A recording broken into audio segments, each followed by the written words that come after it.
Hey, how you doing? It's Clayton here from howtodrawcomics.net, and welcome to today's show where we will be interviewing Art Thibert, the creator of Black and White, and talking to him about his approach to comic book illustration.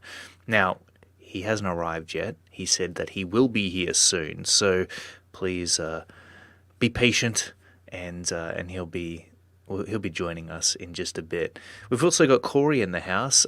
He also isn't currently here right now, but he'll be back as my co-host in just a little bit. So it's just me. I'm going solo. I'm heading into this solo. The pressure's on, but it's okay. I can handle it. So first off, this gives us an opportunity to say a big hello and welcome to the chat. Thank you so much, everybody, for joining us today. It proves to be a big show and a very exciting one as well. You know, the last time that Art Thibert was on, he dropped some real pearls of wisdom that I felt very enlightened after I left that interview. So hopefully, we'll all walk away with the same feeling this time around again. All right, we've got Good Stuff Comic Skater in the house. Hey man, how you doing? It's really good to have you here. Love your show. Be sure to check out their channel, CG News and Reviews. They always put on a great show. Lots and lots of effort and pre-production goes into their stuff. So always worth tuning into. Have to support these channels. They're amazing, and we want to see them grow. All right, cool. So we have got Art here. He's arrived. Hey, Art, how you doing? Good. How about yourself? Yeah, not bad, thanks. We thought we'd jump in and do a little bit of an introduction, talk you up, get the viewers ready before you arrived. It's all good. It's all good. So we got a good crowd so far. Good crowd, yeah. We've got Good Stuff Comic Skater. We've got LC in the house. We've got Darren Wagner, the one and only leader. Wow. Yeah, Bow, that's right. Hashtag crack pack. Uh, Scottsley. Hey Scottsley, how you doing, man? It's good to see your face. And then we've got a super chat before we even began from Space Window for $5. Thank you It's so awesome. much for your support, man. We really do appreciate it. We've got Rick Saylor. Hey Rick Saylor, how you doing? So yeah, Art, it's an absolute pleasure to finally have you back on the show. I remember last time we caught up, we had a great conversation. It was a wonderful time, You know and now what? we're back with. Yeah, I'm sorry. When we talked last, it was just like it was just you and I, like talking. It didn't feel like we were in front of people on a live stream. Yeah, it was. No, Yeah. I guess that's one of the best when you know that you've got a good chemistry going on with the guest. When it feels like it's just you and them, you're catching up and you're just talking about, well, what you love most, which is, making comic books, which you've done yet again with Black and White Volume 2, and you have been doing for, I don't know, over 35 years, Like close to 40 years. Yeah. close to 40 years. There you go. So a Yeah. very, very long time. That's 4 decades. You were here for multiple generations of comic book. Yeah. So Early 80s. what's that? Sorry? Early 80s breaking in. Oh, Yeah. yeah. Yeah, so Before you you guys were probably born. well, yeah, definitely before I was born, and certainly before Corey was born, and possibly some of the audience. So you've seen it all, which is why it's so wonderful to actually get you on here and talk to you, because I feel like you're one of the people who have the largest scope of everything that's happened within the comic book industry, the various evolutions that it has seen, where we were, where we're at now. And so I guess I'd love to start this off by just talking to you about what it was like when you first got into the industry. What kind of culture surrounded comic books in general? Was there the same amount of passion there? Was it different in any way? Was the whole mindset that people went into comic books with, was there some differences there as well? Yeah, I think like well, one, when you're breaking in, you have no perspective on anything. So, everything was Mm, new, everything was, exciting because I'd never done it before. And I found the industry in the early 80s, mid 80s, when I would go to DC, because I was a West Coast guy. So, Mm-hmm. the thing about, like, when I broke in, West Coast artists, Marvel and DC really didn't use us because Mm. there was no Federal Express.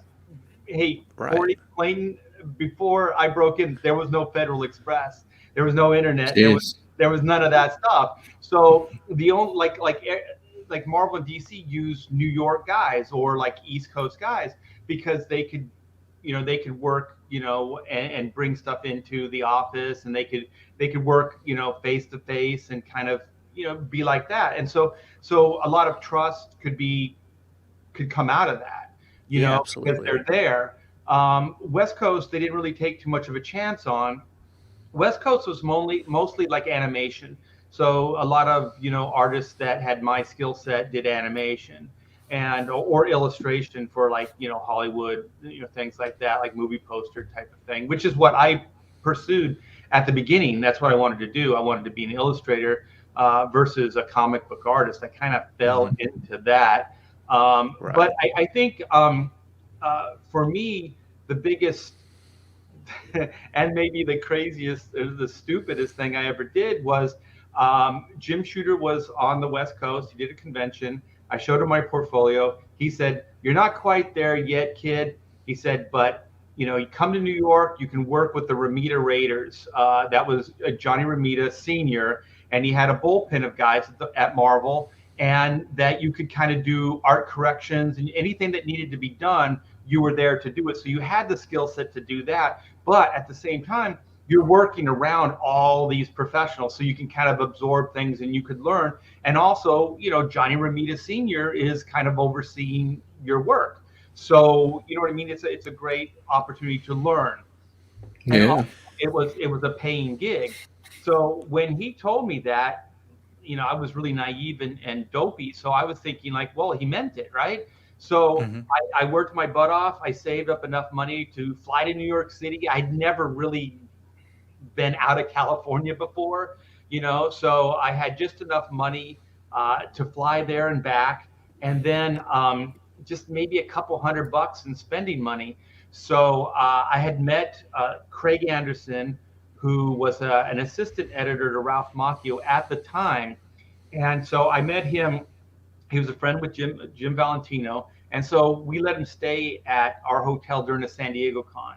So once again, he made the mistake of telling me, if there's anything I can do for you, let me know. So I called in a favor and said, can I crash with you, when I go to New York City? And he said, sure, thinking it was probably only going to be a couple days, but it was a lot longer than that. So like I said, like just a naive kid, I'm thinking that this is an open invitation. I never followed it up with a phone call or a letter. We didn't have emails then, so we'd had to send them a letter. And so I just went there cold. Mm-hmm. There was no, hey, there's going to be a meeting at this time, or there was nothing scheduled, nothing arranged. So I get to Marvel, and I'm at the front. This is the ground floor. This is the big office, and so you have to get past that part first. So I'm saying, Art Thibert here. I got a meeting with Jim Shooter at Marvel. So then they go, are you sure? I'm like, yeah. So they let me go up the elevator. So then there's Awesome. another one at the Marvel floor. There's another, like person, working the front there. And then I talked to her, and then she said, well, I don't see you on, as an appointment. So are you sure? And I said, and then I told her what I just told you guys, like, well, he was at the con and he told me, I'm just a kid, right? I'm just a stupid kid. And so then Yeah. she must have really felt sorry for me because I was such a dope that she let me in. So now I'm in the Marvel office, and so then hey, where's Jim Shooter's office? So go over to Jim Shooter. I'm still thinking everything's everything's going to happen. Mm. I got this meeting with Jim Shooter, not realizing this is the editor in chief of Marvel Comics. He's a very busy man, and he has no Right. idea I'm coming. So he has a secretary as well. So I talked to her, and then she's like, I don't see your name here. And I'm like, yeah, Oh well, he no. told me this, so I explained it again. She's like, oh my gosh, you are the biggest dope I've ever seen. So then Yeah. she goes, well, give me a minute. So she goes in the office and she talks to Jim, and then she comes out and she goes, he doesn't remember talking to you. And so I'm crushed, right? I'm just like, oh shit. You know Yeah. what I mean? Like, this is not going to happen. How could he not remember? Like, to me, it was the most important moment of my life up to that point, right? But to him, it's just another guy at a convention. And so Mm. then I'm like, are you sure? And then I said, I flew all the way from California. I got my portfolio here. And he said this. And so then she's like, hold on again. So she went and talked to Jim. And then she comes out and she goes, well, Jim said he's got something for you. And I'm like, all right, yeah, this is great. What is it? And she goes, you could work as an intern here at Marvel and you can learn a lot just by being in the office. And I'm like, cool. How much does it pay? And she's like, it's an internship. It doesn't pay anything. And I'm Right. like, well, how am I supposed to live here? Because I was gonna hang out and make some money and then pay rent and do the whole 9 yards. Because I realized I was at least smart enough to realize that I needed to spend time there to establish myself, and make deadlines and do all that stuff. And so she says, well, I don't know. That's all we have for you. And so then I'm just Wow. crushed. I'm just crushed. So then I go kind of to Craig Anderson, who was like I said, he was the assistant editor of Ralph Macchio. I went over to commiserate with that guy, and he goes, well, I tell you what. He said, you're in the office right now. That alone is a big feat because they don't Mm. let anybody into the office. And he said, take your portfolio. And he goes, every editor that works here is here right now. Go and talk to them, knock on their door and tell them who you are and that you're looking for work. And so I did. And I got turned down by everybody. Oh, damn. Right. So then I'm like, oh shit, this is the worst day of my life, right? And so there was this guy named Art Nichols, and he's an inker, and I met him early on. Like there was a few West Coasters, so there was Art Nichols, there was Art Adams, and they were kind of Mm-hmm. a team in the early days in the con circuit, right? So they Yeah. were they were like California, but they were upper California. They were like San Francisco area. And so then Rob Liefeld, myself, Jim Valentino, we were like, like the South, like Southern California kind of thing. And so I remember hanging out with him at these cons, Art Nichols. And so it just happened. He was at the Marvel office and he had Wow. been working as a professional. I had no idea. I had stopped kind of hanging out. He moved to New York City, you know what I mean, and he was working there. And so then I told him my story, and he goes, "I tell you what," he goes, "I got to drop off some pages at DC Comics." He goes, "You want to share a cab ride?" And I said, "Sure." So he could get me in the office. So Mm-hmm. he did, and I talked to Bob Greenberger, editor at DC, and instantly looked at my portfolio and he said, "What do you want to do here?" And I was That's like, cool. "What?"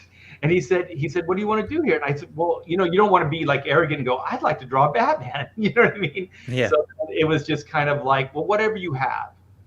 So Yeah. he started me off as a penciler, inker on DC had the Who's Who stuff. So they had Who's Who for the DC universe, and then they had a Star Trek one as well. So I got 3 entries for the Star Trek Who's Who, and he said, if you turn these around quickly, give me a deadline, and it's good. He said, I got something else for you, right? So That's then awesome. yeah, so then I went back to the apartment where Craig Anderson lived. It was Hell's Kitchen. It's like a Daredevil area. So this Mm. is this is early '80s. So New York City, like that town's Times Square area and that 32nd and 30, that area was really bad. It was really Yeah. bad. Right. And so, I'm staying there and I had no art tools. So I had to go through the city and try to find art tools and everything. And so I did. And I'll tell you, Corey and Clayton, I sat up all night and I banged out all 3 of those Who's Who pieces. And It's awesome. I turned those in the next day, at DC. And yeah, the rest is like I got the Warlord as a regular book, so I penciled the Warlord for DC, and then just to go back for just a minute, when Craig Anderson came back to his apartment, I'm there working, and he said, I got work for you. And I was like, you do? He said, yeah, we have the Inhumanoids. It's a Starline book. It was like one of their kid books, and Mm-hmm. based on a toy line, the Inhumanoids. And so he said, would you be interested in inking that? And I said, sure. So on the same day, the worst day of my life, I got pencil work from DC Comics and I got ink work at Marvel Comics. So I'll tell you, it was it was quite a day. Hell yeah. And man, that must have been so stressful. Like going there with, I mean, pretty much taking a massive risk going there in the first place. Just being in a completely different like city and then making your way up into the levels of Marvel to get this interview and then just nothing turning out in the way that you expected it to. Just Like, everything Yeah. going sideways, just man. everything, up to that one point. Yeah, and then everything went great.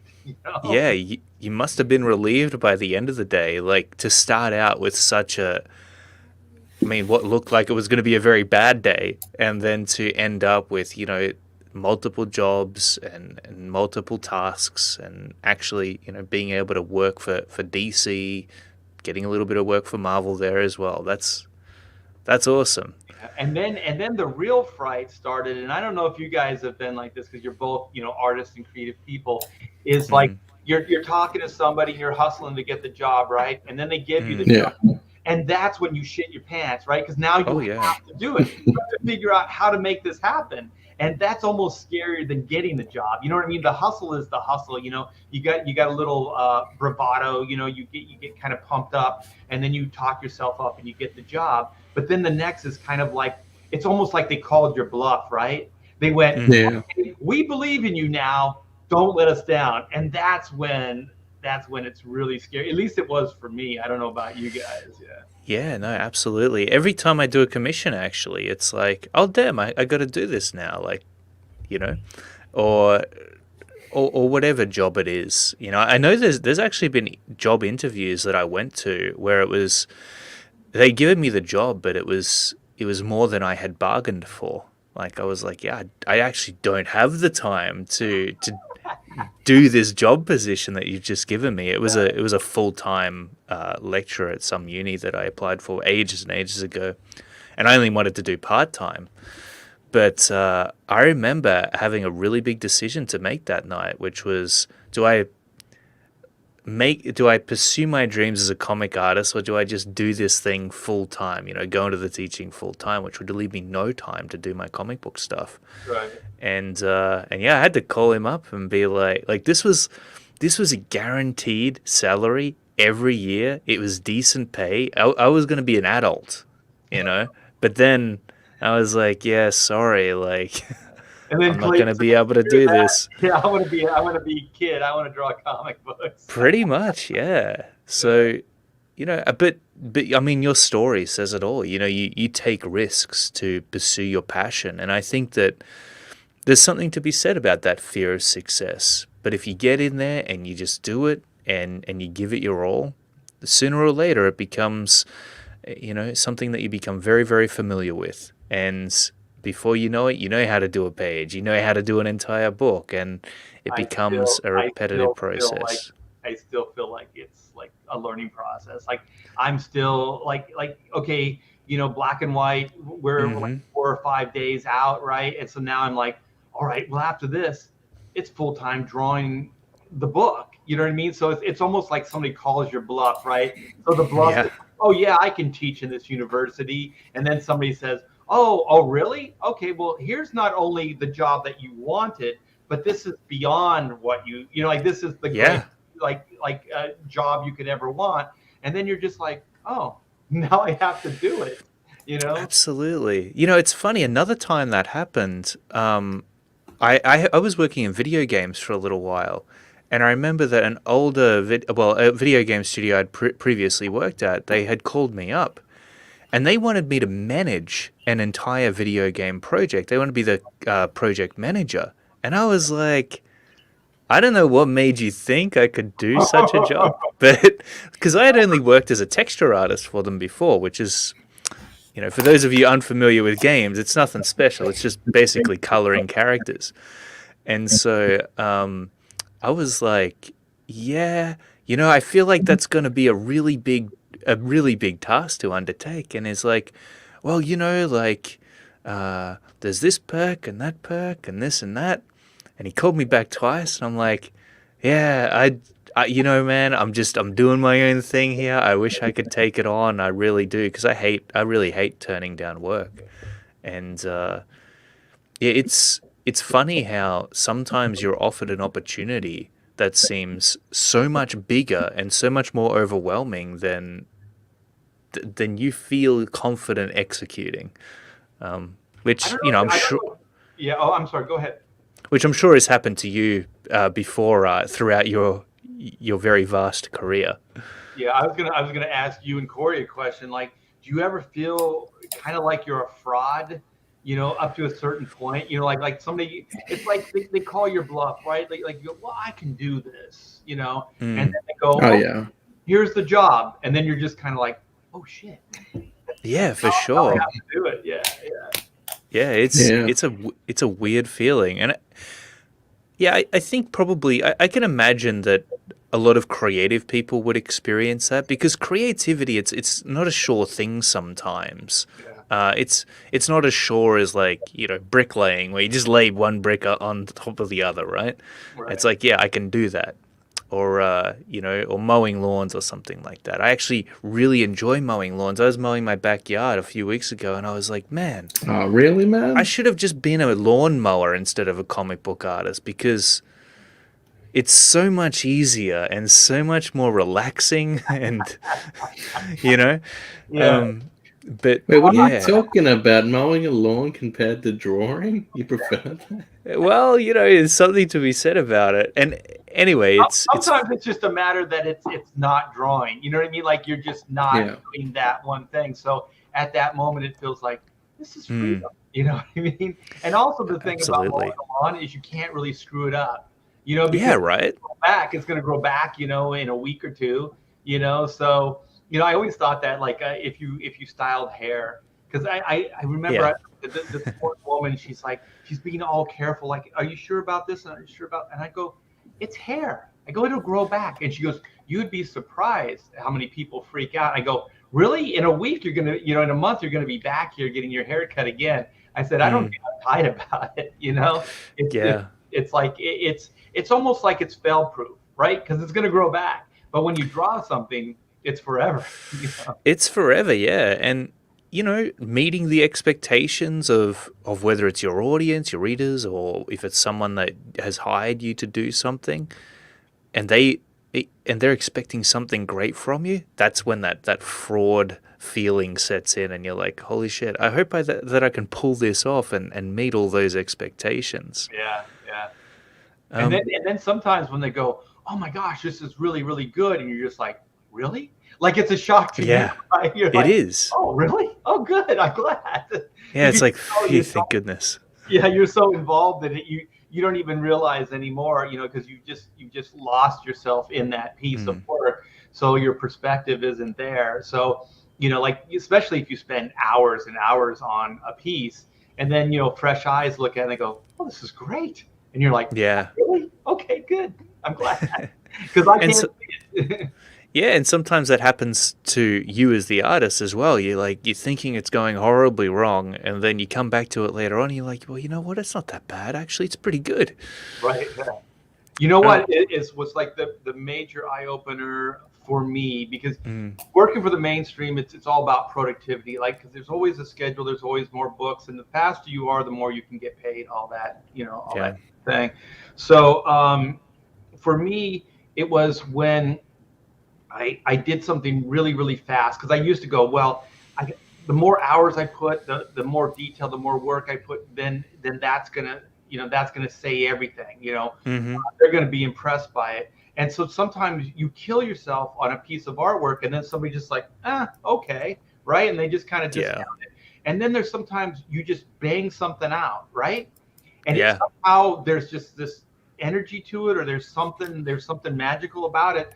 And then they go, wow, this is great. And that's when I started thinking like, well, killing yourself it doesn't always pay off. So Yeah. it's actually kind of the energy in finding that kind of energy and put it into the work, and then try to get it done as quickly as possible. Because when you're working fast, there is that kind of visceral energy, right? Because you don't have time to get in your head. You don't have time to second guess things. You don't have time for all that. You're just kind of going strictly on instinct. Like, I don't have time to play with this, to try many different things.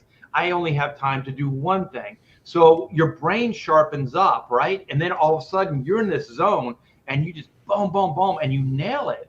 And that for me is like, that's magic time, right? Now I do like to just labor on stuff because I feel like I don't have a gun. I always say gun to my head. That means deadline. That means perform under pressure. And if you don't, then the worst thing happens. You get your brain out. I know it's very graphic, but I always say that. Yeah, gun to the head mentality. Yeah, totally. Yeah, and it's every month. And so, when you can actually put something out quickly and people respond to it, it sort of gives you hope that you can make these deadlines, and you can perform, and you can. I used to also say, like, when you work in comics, it's a marathon. You never really get to a destination. It's just passing the baton to the next, and then you just kind of keep going and keep going. And so it's kind of like you have to pace yourself. You can't kill yourself every month, because there's going to be another book, and there's going to be, you're going to have to do the same thing that you did that month. You're going to have to do the following month, and then you're going to have to do that, 10 more times, before the year is over. So you got to kind of learn how to pace yourself, because it's not really a destination. It's not a sprint. You know what I mean? It's not a quick run. It actually is more like a marathon. It just takes you, time. And you got to learn how to pace yourself. You have to learn how to get things done without killing yourself, because otherwise you'll burn out. You'll burn out so quick. Yeah, absolutely.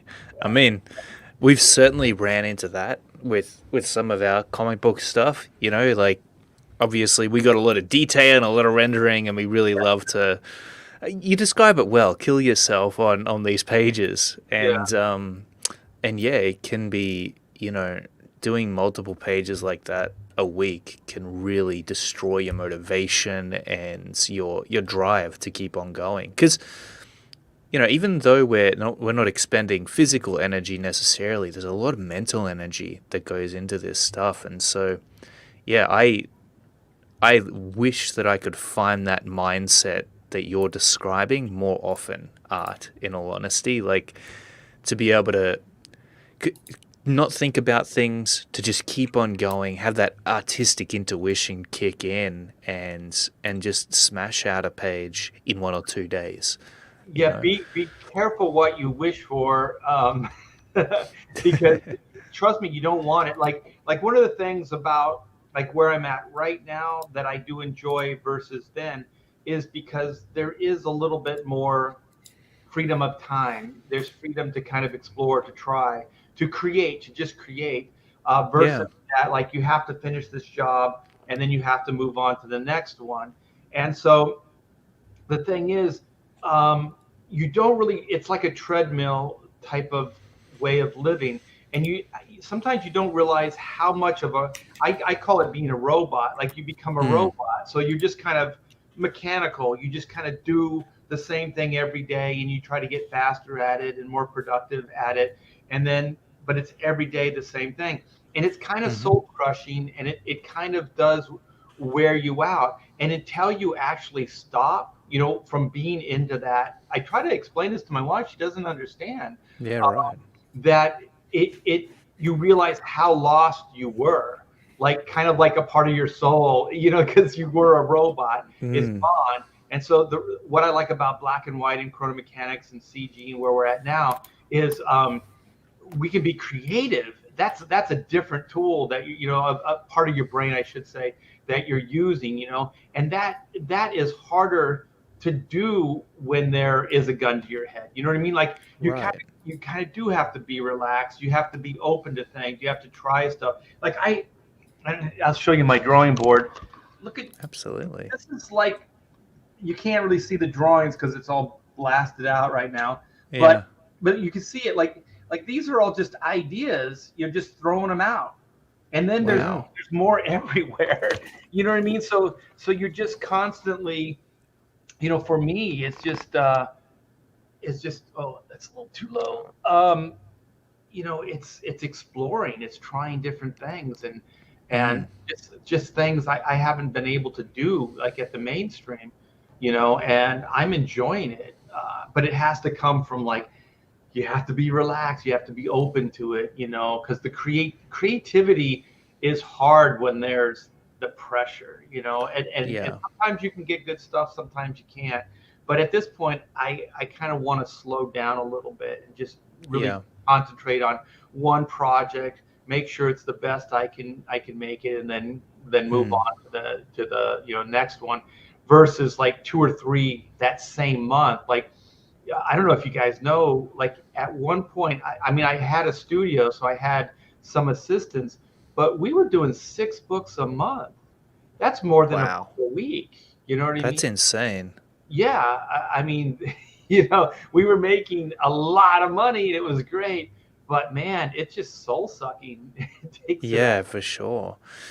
So, do you feel like now that you've got the time to be able to, be with black and white, to sit there and take your time to really make it everything you dreamt it could be, is that much more fulfilling to you rather than just going through that, conveyor belt process that you were talking about before and knocking it out and almost not really seeing the pages that you're even drawing, just one after the other.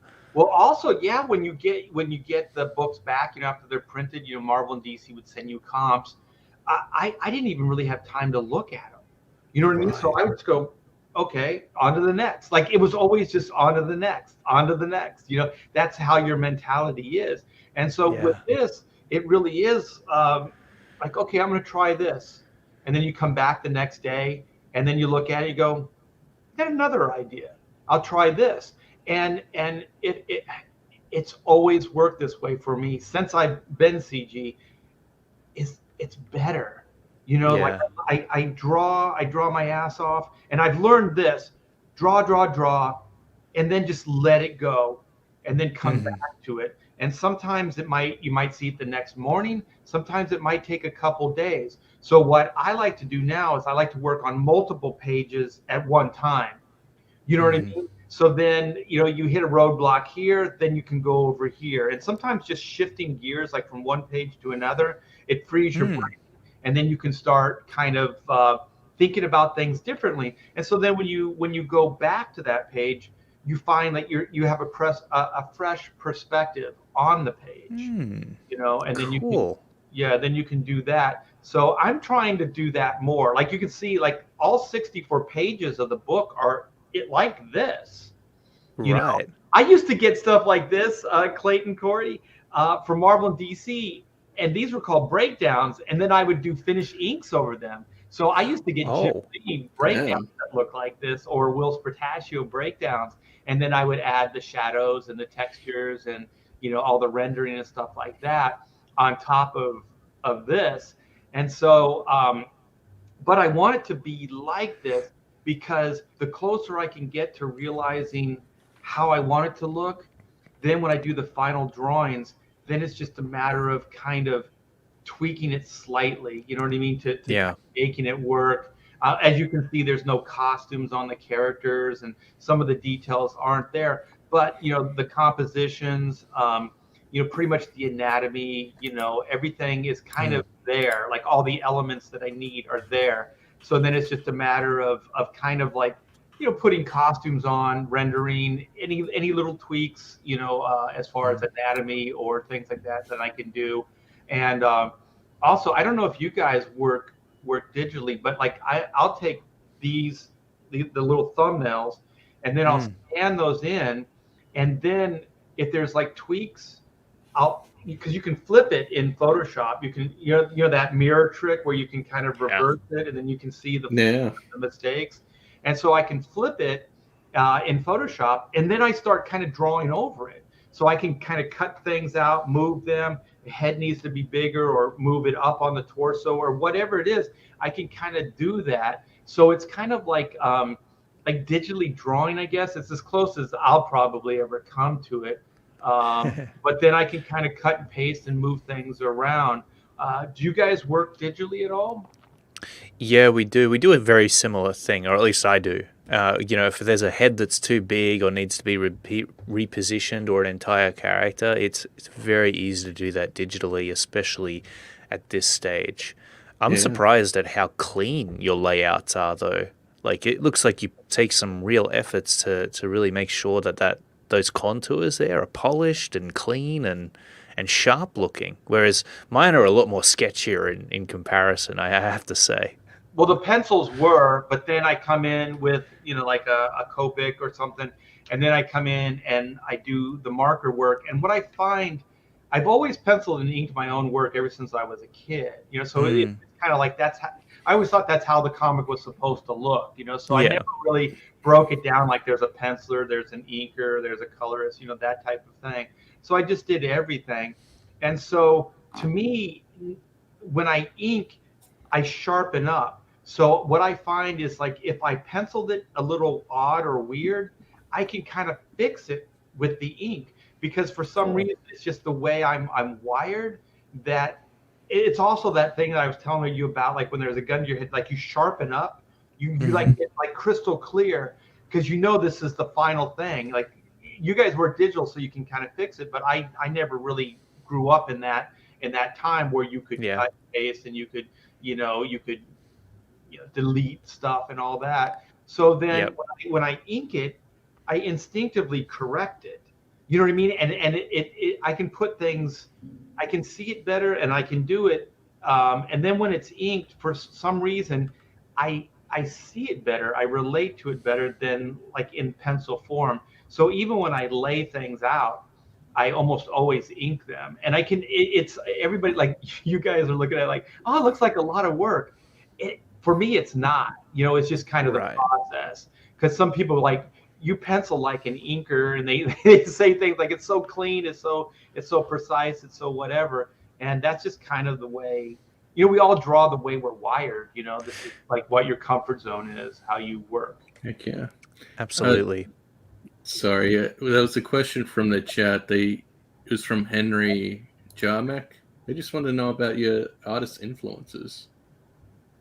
Top 10 favorite comic book artist influences. When I was young, I think I never really paid attention to artists and stuff. Like, I was just a kid and I just read the comics that I liked, right? Yeah. But then, what I did years later, when I was working professionally, I went through my old comic books from when I was a kid, and I realized there's a lot of Neil Adams books here. There's a lot of George Perez, there's a lot of John Byrne, there's a lot of these guys. And so then, Awesome. even though I wasn't really aware of what I was doing, I was picking up their work because I really liked it. You know what I mean? And so, for me, those same influences, they're still there. So what I say, Neil Adams, George Perez, for some reason, like, I kind of grew out of that. When you start drawing, George is good, but I wouldn't say that I'm influenced at this point on him. But like Neil, still, I look at his work and I go, wow, this is crazy. John Byrne, like, it just, as far as comic book structure, you look at Jim Lee and you realize that barrel chest and the way he does the rib cage and all that, that's all John Byrne. You know what I mean? Like, you can start seeing it. So, there was that. And then, later was what's his name? Oh my gosh, I'm blanking. Kevin Nolan. Kevin Nolan Cool. was a real big influence.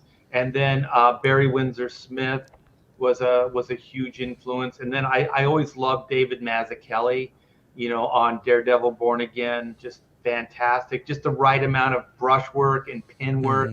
Oh my, That's it awesome. was so good. Like he did Batman Year One, but it was all kind of Alex Toth like brush stuff, and I liked that. But I really liked, the Born Again, because it was just kind of this neat combination of pen and brush, and so and then Alex Toth was always Mm-hmm. was always a big influence. So I think I got all, what do you say, six or top 10? What do you say, top 10? Top 10, yeah. Yeah, so I don't know if I named I 10, think you but answered it pretty well. yeah, and then there's Art Adams too, but that was kind of later, Yeah. that I was really like, oh, because he was kind of more of a contemporary to me. We kind of broke in. He broke in a little bit before me, but like I knew him before he started working professionally and stuff like that. Mm-hmm. So it's Yeah, hard to That's say I'm great. influenced by a guy that you knew. You know what I mean? Like it'd be like Clayton saying, I'm really influenced by Corey. well, I'm influenced a lot by Clayton's work, actually, especially the Oh, stuff he's okay. done for Kozel. So You're, That's you're cool. too kind, Corey. Yeah, it's it is funny actually, because oh, sorry, keep going, Corey. oh no, I'd just say it's probably because we're competing with each other. Anyway, Maybe I'll be I didn't back in know a we were minute. competing. Well, now it's on. And now it's on. Well, it's funny because at the same time, both Corey and I are really inspired by the work that one of our other artists is doing, Julius Gopez, and he's working on a spin-off for our main book. And we look at his stuff and we're like, damn, now we've got another level to meet for our art.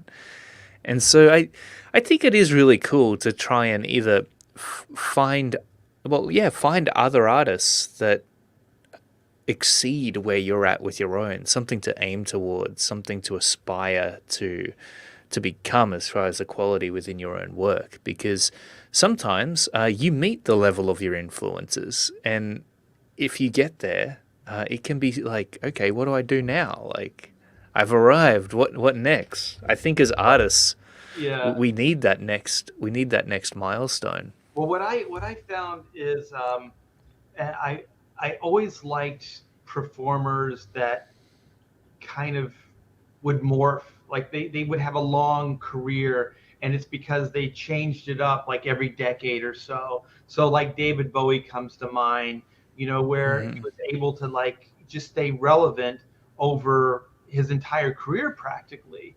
And so then Yeah. I kind of adapted that to my work, my comic book work. So I never wanted to stagnate, and I realized too, sometimes they say like, oh, you age out of the industry. Um, Right. I hate to say it. I was just on Aaron Lepresti's, and I didn't want to correct him, but I'll never age out. I think my Yeah. my work still looks contemporary. And the thing is, I know that I have it in me to adapt and to change. So Hmm. I can still do very contemporary work. Like when I left DC, I was still at the top of my game. I was still working on, top books, that they had to offer. So, I always look at it as like stay contemporary. So I always still looked at what was going on currently. You know what I mean? Hmm. Like I looked at what people were doing, how they were doing it, and so on and so forth. I do it less now because what I'm trying to do now, Clayton, is I'm trying to just trust myself. You know what I mean? I don't want to go outside of myself anymore. I want to kind of just see what the hell's in there. You know what I mean? And just watch it Yeah. come out. So like we're looking at the commissions, like I draw the commissions differently than I do my interior comic book work, and I do that differently. Like I do black and white differently than I do chrono mechanics. You know what I mean? So I always want to be able to adapt, change, and like most of these things that you're looking at, these commissions, that's all brush work. You know what I mean? So Oh, wow. yeah, so I use a brush when I do these commissions, and so sometimes it's just different tools that the mainstream didn't really allow me to use. You know what I mean? Because everything was like, oh, crow quill, it's a Hunt 102. Like there's certain looks that certain people dictate or want, and that you can't do them that way. So the way I look at my career right now is it's completely untapped. Like I can go anywhere.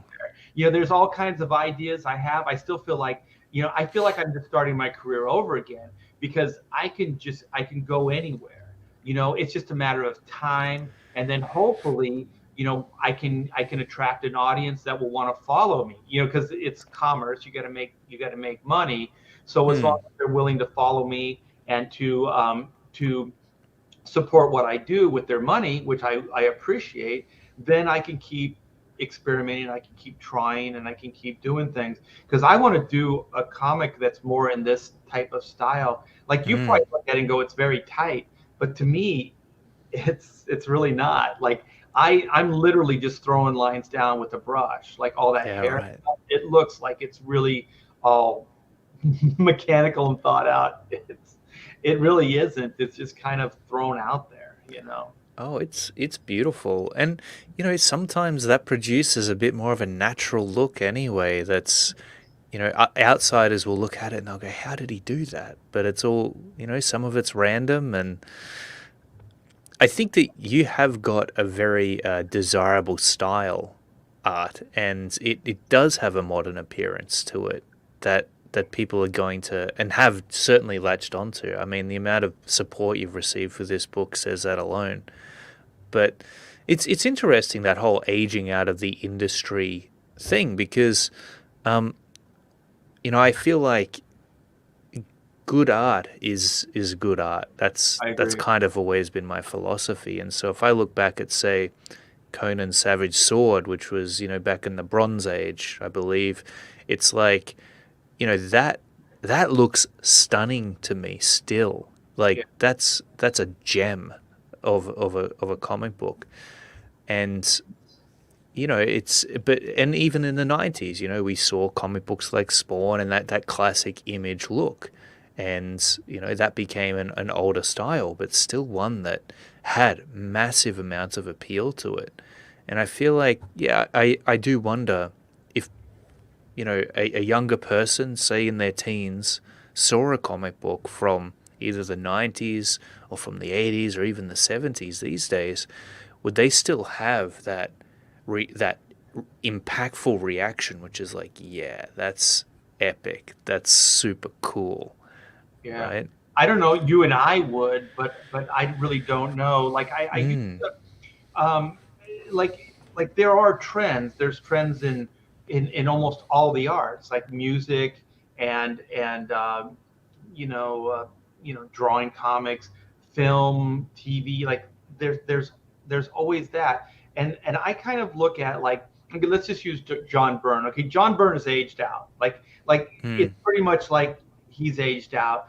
He's not really in demand. And also, to be quite honest, he probably isn't even looking for a monthly gig. You know what I mean? Like, to be realistic about it. So, but there is such a thing as aging out. Jerry Ordway, there's some guys that have, and so it is a real thing. Even John Buscema, you brought up Savage Sword. He aged out. Wow. Jack Kirby, like it does happen. But I think about it like this, like, okay, your favorite actor, I don't know, I can't think of one at this point. Let's say Arnold Schwarzenegger. Yeah, or Tom Cruise or whatever. At some point they do age out. At some point they have like this window, and then they're very relevant, they're very vital, but it just doesn't go beyond that. Some of them do. Like Tom Cruise still has a somewhat viable career, but mostly because he's in a position now that he's a producer. You know what I mean? Like he can make these things happen for himself. So he's in a power role, but not everybody has those opportunities. So the thing is, it is kind of career management. And I said this on a live stream just recently. I had a conversation with Jim Lee early on, before X-Men, before all this stuff. He was doing Alpha Flight, I was doing Time Masters, and we hung out before all that stuff.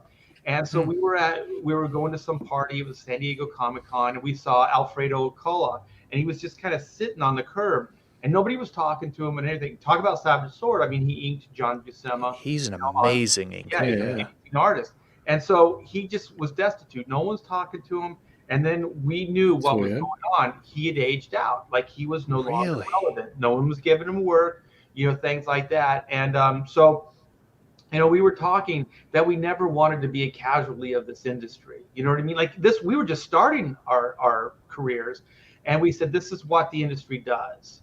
You know what I mean? Wow. Like, you're relevant for X amount of time, you get work, and then it moves on. And I bet you, more than just aging out, I bet you it has to do with page rates. I bet you it's just commerce. It's all money, because that older guy is going to expect more than the younger guy coming in. So, but Right. anyway, we were talking, and there's two things that we came to the conclusion. Create an IP that you own. This is the key to success, longevity. Create something that you own, then you can license it, you can market it, and you can do it in perpetuity. You can do it as long as you can do it, as long as there's an interest in it and there's a fan base for it. Or create a studio, create an entity that can exist beyond you. Walt Disney Studios, animation studios, something like that can exist beyond you. So I tried both. I ran Hack Shack Studios for probably 25 plus years. And then I finally came to the conclusion that without me, the studio can't exist. So I was never going to be able to achieve that goal, because you have to have people that work with you that can move it in that direction. So then that was done. So now I got, I'm 25 years into that, trying to make it work. And then it's really not going to happen. And so then I started putting more, time and energy into IPs, creating something that I own. And then, just developing. And then, it was never viable. Image Comics wasn't viable as far as, making a living. Dark Horse, a lot of these independent publishing companies. So then all of a sudden, I see your boy Zach, putting up some big numbers, and then Ethan follows with Cyberfrog, and then I'm like, holy shit, this independent market is viable now. And I had already done crowdfunding. I did a Chrono Mechanics trade that I did through Kickstarter, and I did my art book, Oodles of Doodles and other stuff too, through Kickstarter. So I was already kind of gearing up that way anyway. But these guys were throwing up numbers that were beyond anything that Kickstarter was doing and stuff like that. So then all of a sudden, you start dreaming again. You're like, hey, maybe I can make these IPs happen. Maybe I can pursue that dream. And so, 3 years later, I'm still here and I'm having a good time. Yeah, absolutely. And you're doing really, really well too. So it looks like the dream is happening, Art, at this point. Well, I'll tell you, you're making me really excited. I'm sorry to interrupt you, but I see 170,000. I think that's in US. And I'm like, oh shit, that's great. Yeah. Yeah, gotcha. Yeah, I know. The Aussie dollar, it always makes it look better than what it. But you're doing good still anyway. It doesn't matter. And 968 backers is certainly nothing to disregard. That's huge. That's a massive amount of support. And you've put out a few books. So you put out Chrono Mechanics. You also put out the first volume of Black and White, and now we've got the second one here. And I got the first volume actually somewhere in my house, and it is a really beautiful book. It's gorgeous quality. It looks great. There it is. Greg Capullo cover. Look at that. Yeah, it's nice. It's just beautiful. And volume 2 is going to be thicker than this, because volume 2 is 68 pages, and we just hit the stretch goal for UV cover. So we're going to do the UV treatment on the cover. So it's going to look amazing. Yeah. Absolutely, yeah. And I still got to back this myself. Actually, there's so many comic books out there to back. You miss some of them, and I realize there's only 4 days left. So I'm backing this today. Everyone, make sure you back it as well, because it is a good book. You don't have to, man. Just having me on your show is enough, payment and stuff. And if I can ever, repay, you have me on your show, I'll have you on the show. We'll promote, Kozor and different things that you guys are working on. So Well, I'd love to actually have you back again. I'm not sure how much longer you're keeping the campaign going for, or if you want to continue to promote it, but I'd love you to have you back to get more in depth with things like, the aging out of comics thing, and also, letting go and really getting into the zone with your artwork. All of that stuff is really fascinating, and actually topics that deserve a whole stream in and of themselves. So, yeah. Well, Def anytime, and like right back at you and Corey. So you guys want to come on, Would promote your love stuff. to. That's what we do, here at CG. So it's you Absolutely. scratch my back, I'll scratch the hell out of your Heck yeah. And back. I am gonna back this because I'm actually a fan, and if I've got the first volume, I can't not have the second volume. So Yeah. It's going to be a little bit of a departure. So it's one of those things like mhm. the first issue was originally going to be a remastering. So I was going to just kind of clean up the original '94 book, like kind of digitally re-ink and get new colors and stuff like that. And what it ended up becoming is just a complete, redo of the book. And so there's a Mm, lot of new pages, a lot of new panels drawn, things like that. But this volume 2 is completely fresh. Like every nice. page is brand spanking new. It's all going to be from scratch. And so I've had people kind of comment of like, oh, the style looks a little different. They look at the cover and they're like, it looks a little different. And it's like, yeah, that's one of those things that I really just want to, I just want to keep trying different things. I just want to keep kind of moving, forward creatively and not get too bogged down in like what people's, this is going to sound wrong, but like what people's expectations or what people think you should be doing. Because most of my Mm, career, has been like, I got to be this or I got to be that or, that type of thing. And so now, like we were talking earlier, I just kind of want to just be this, like for black and mm. white, this is what I want it to be. I want it to be where I'm at this moment in time. Because I'm sorry, I know you're gonna love this. It's just like also the way we have to look at our work is that it is like a time capsule. It's a moment in time. Like Mm, where you're at right now is not where the next issue could even be or the next issue. And one of the things I like as being a fan, like when I watch Jim Lee, progress, or Art Adams, like you see mhm. it month to month. You know what I mean? Like you can see those guys changing over months, and I dig that stuff. Right. Right. So, are you ever concerned about consistency within your work? Because that's something that really like gets me down. I'm like, man, it makes you feel confined. Like you don't have much room to move. If you try something new, all of a sudden everything else has to be like that you've done in the past and that you'll do in the future.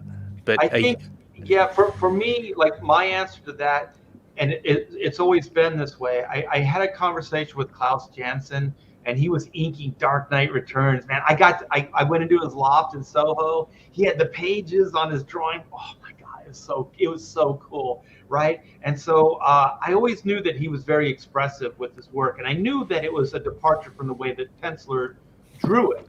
So then I asked him. I said, how do you do this? How do you get to this point in your career that you can pretty much do what you want? He said, I do it over a course of issues. So I change and I move and I progress. Kind of like I have a place I want to be, but I know I have to do it. Like I have to evolve into it. Otherwise, it's too much of a departure for the readers. You know what I mean? Like you yeah. don't want it to be glaring. And so then he said that, but then I started thinking more, over the years that I was doing it, as long as that issue is consistent, Yeah. that's all that really matters. Because you don't want, like, if you're a better artist the next month, why do you want to be locked into that Yeah. look? You know what I mean? Like that kind of way of doing it. So it limits you, and I think it limits the audience because then hmm they don't get like every performance that Tom Cruise has done should be getting better. So even though there's one movie, but as long as it's consistent and it's self-contained, then that is what it is. You know what I mean? It's that movie or it's that comic book. And then the next movie, maybe he's a better actor, maybe the script's better, Mhm. whatever, but it seems different. And so that's kind of where I'm at. And I know what you mean. Like the consistency thing is, for me, it's the biggest bitch. I hate it Yeah. because sometimes it's like, I gotta keep No. looking at what I did before. I gotta, okay, the proportion between the eyes and the nose is this, and so you constantly you have to remember how you drew something, even sometimes last week or a month ago. You know what I mean? Like, Yeah. some of these characters aren't in every panel, right? So then you draw like a character, at the beginning of the book, and then there's 5 pages that he's not in, and then Mhm. you have to draw him again, on page 7. And then you have to Yeah. remember, how the hell did I draw this guy again? So you have to kind of go Absolutely. back, and you have to kind of remember how you drew it. Totally. Yeah, yeah. It's, man, I gotta say, one of the worst feelings in the world that I've experienced on Kozor actually is when, I'm drawing up a page and I show off the page, and it's like the reaction that I'll get sometimes from some people is like, man, all this incredible detail looks amazing, but you really don't have to do it that Oh, detailed. no, dude. They don't know And what I'm they're like, talking about. and I go, yeah, you know what? I agree with you, and I don't want to keep doing this level of detail, but because I've done it from the beginning, I've like, I've So you better basically, keep doing it.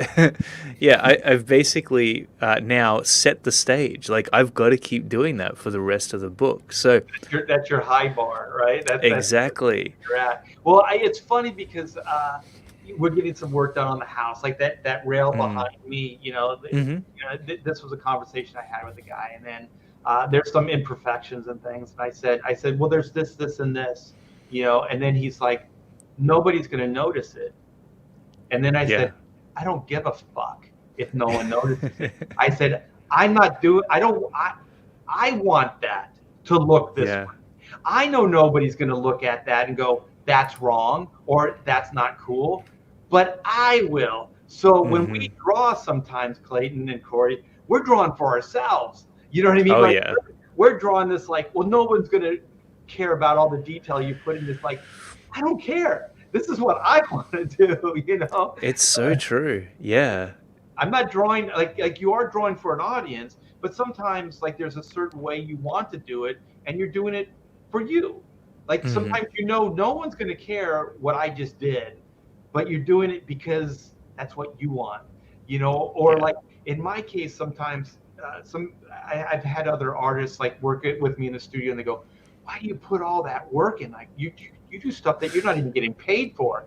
And then I'm like, I don't know how else to do it. Like, I'm yeah, either all in or I'm all out. You know what I mean? Like, I don't know how else to do it. This is how I do it. And even when, like, I know you guys have been like this, like you're thinking it's done, right? And you're yeah, like, but there's something else you want to do, and you're just like, no, put it away, go on to the next page. And then you're like Yeah. working on the next page, and then you're just kind of looking over at that, and you're just like, no. And then you pick that page up, and then you start working on it again, and you're like, that's not for the audience, that's for you. That's like, you can't let it go. yeah. That's true. I have to say that, and it's like when you print that book, you're always going to see it however you left it. And so if you left it at a place where you knew that you could have fixed this or you could have fixed that or make that better, then you're always going to see that on when you look at that page.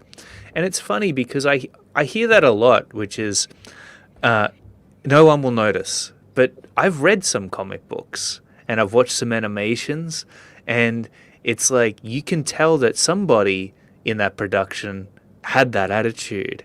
And what it's resulted in is a weird looking little character that looks slightly off. And I know that's not Yeah. just because I'm an artist that I'm picking that up. That's some kind of inconsistency or some half-assed portion of the comic book or whatever it is I'm looking at that they've done. And so some people can pick it up And that's why we put so much time into like learning proportions and anatomy and all of that other stuff, because even non-creative people are able to see it and go, something's not quite right about this. I don't know what doesn't look right, but I know there's something that's not right about it. Yeah. Well, yeah. There's drawing for yourself, and then there's kind of phoning it in. Yeah. I think people really see if you're phoning it in. They do. It is a form of inconsistency, but it's also that's laziness. Maybe not putting in a series of hatching because you're obsessing and you can't let it go. That's kind of a different That's thing. true. Yeah. True. Because like I don't know, I'm an animation guy, and there's that Disney movie Beauty and the Beast, right? And there's all this beautiful artwork, right? And then there's a few scenes that are not Disney standards. They're like Hanna-Barbera or something, like Right. the character is not on model. There's like this wonky shit going on, and you're just like, how the hell did this happen? It's like what you're talking about. It's like anybody can see this. You know what I mean? Like you said, they might not be able to go pinpoint it like, oh, well, this is what's happening, but they're just kind of taken out of it and just go, what the hell is this? And I did, like, back to Jim Shooter, like, gave me my start and everything. He always said, I got the lecture from him, so I was fortunate to get that. Some of it I abide by, some of it I discounted, but he said, you never want to take the audience out of what you're doing. So just to your point, Clayton, if you have a series of, like, this is the way everything looks, it's heavily rendered, it's whatever, and then there's a panel or there's a page that you just didn't have time on, so it's not quite to that same level that the rest of the book is. That's a form of taking the reader out of the story. And he said, as soon as you've done that, you've lost them. You can't get them back. He said, you failed. You failed your mission. Your mission is to keep that person engaged for that 22 pages. You know what I mean? And after they're done with that last page, then they put it away. Then they go, whoa, okay. But not in the middle of it, or not after page 5 or whatever. So there is something to what you're saying. Like, if that is indeed the level that you're bringing to it, you got to be consistent throughout that book. Absolutely. Yeah. Then the next one you hack out, but that one. No, it's so true. And there's certainly things that I'm going to do on the next book that I'm not going to wait. There's things that I've done on Kozel that I won't be doing on the next book. Put it that way. Right. And well, it's also just because, going back to actually what you were saying about influences, Art, is I've been thinking about my past influences and what I was really drawn to when I was younger, and what really, hit me on a deeper level. And I found that things like, I was drawn to a lot of, I was drawn to some anime, mostly Dragon Ball Z, which I was like, there was no detail in that, really. It was just an outline. It was very simple. It was very basic. But it was appealing and it was compelling. And it had cool characters, really interesting colors. I loved the Greg Capullo stuff, and I loved the Spawn stuff, and Mark Silvestri and whatnot. But that wasn't the only influence I had. I had a bit of a variety. So thinking about what kind of style I'm going to go for next is quite an interesting thought, and how those styles might actually blend into one another to an extent, because you do evolve and you do grow over time, and my process has certainly done the same. So it's going to be something to think about in the future for sure. I think what I'm afraid of is if I stop doing the high detail rendering, I don't want to lose that ability to be able to do it again if I want to. I don't. The thing, I don't know if you lose the ability. You might lose the drive. Right. Because once you, like, kind of remove yourself from it, what you're going to do is you're going to look back. You and Corey are going to look at it like, holy shit. Yeah. I put so much damn work into this stuff that you might just, because now, how much time and energy you have to put out to achieve this. So you Mm. might not want to go back, just almost like it's scar tissue. You know what I mean? It's like Mm. you don't want to go hurt yourself again, you know, because you know that it was a lot of time, a lot of energy spent, um, Yeah. stuff like that. And when I say hurt yourself, that's not even hyperbole. I mean you hurt yourself. You're staying up nights. You're not eating right. You know, there's all kinds of things that go into, making this stuff happen. So I said, like, I like Alex Toth, and one of the things that Alex Toth said, like, I spent the first half of my career just putting everything into it, and then my second half it was like what I can leave out. So Right. there is kind of art to putting everything in. That's one thing, but then there's also like simplifying it to the point of it just like it is so basic, but the aesthetics of it are so pleasing. You know what I mean? Yeah. Like it's undeniable. So there is both. Both can Mm. work to the same extent. But I think when you're younger, you you don't have the confidence, so you still think everything everything I can put in, that's what I'm going to do, Mm. because I call it the George Perez syndrome. Like George never grew out of it, so he just puts everything in. So Mm. every panel is just packed with stuff, and and but that's what defined his style over the years. Mm. So you have that, but for me, what I kind of want to do is I like highly detailed stuff. I do love that look, but what I want to try to do now, like even this cover, is like kind of keep like a painting, like a master's painting, keep certain things really hard edge detail, and then kind of play other things back and Mm-hmm. try. And this is not a great example of it because it still looks like there's a lot of shit going on, but Yeah. it's kind of a goal. It's something that I'm trying to achieve where I want where I want the reader to look, that's where I'm going to put the time and energy. And then on Totally. other things, I'd like to try to start pushing them back and almost becoming atmospheric. You know what I mean? Like Mm. where like all the rocks, if you scroll up a little bit, like they're not all there, like in that lower left hand corner on that piece. They're just kind of open, and there's open area at the top, and there are simplified things or things that are hinted upon, and I'm trying to do that in the form of like making it more atmospheric, Mm-hmm. to where you're leaving things out. And also, I want to try to work more with the colorist. So when I'm drawing this, I'm thinking, how will this mist effect work? How will the fire effects work? And so I'm trying to leave things for them to do, where they can, so it's not constantly fighting back and forth. And then of course the figures, keep them hard edged. And then what I did and I actually did it, Stefani Rene, Mm.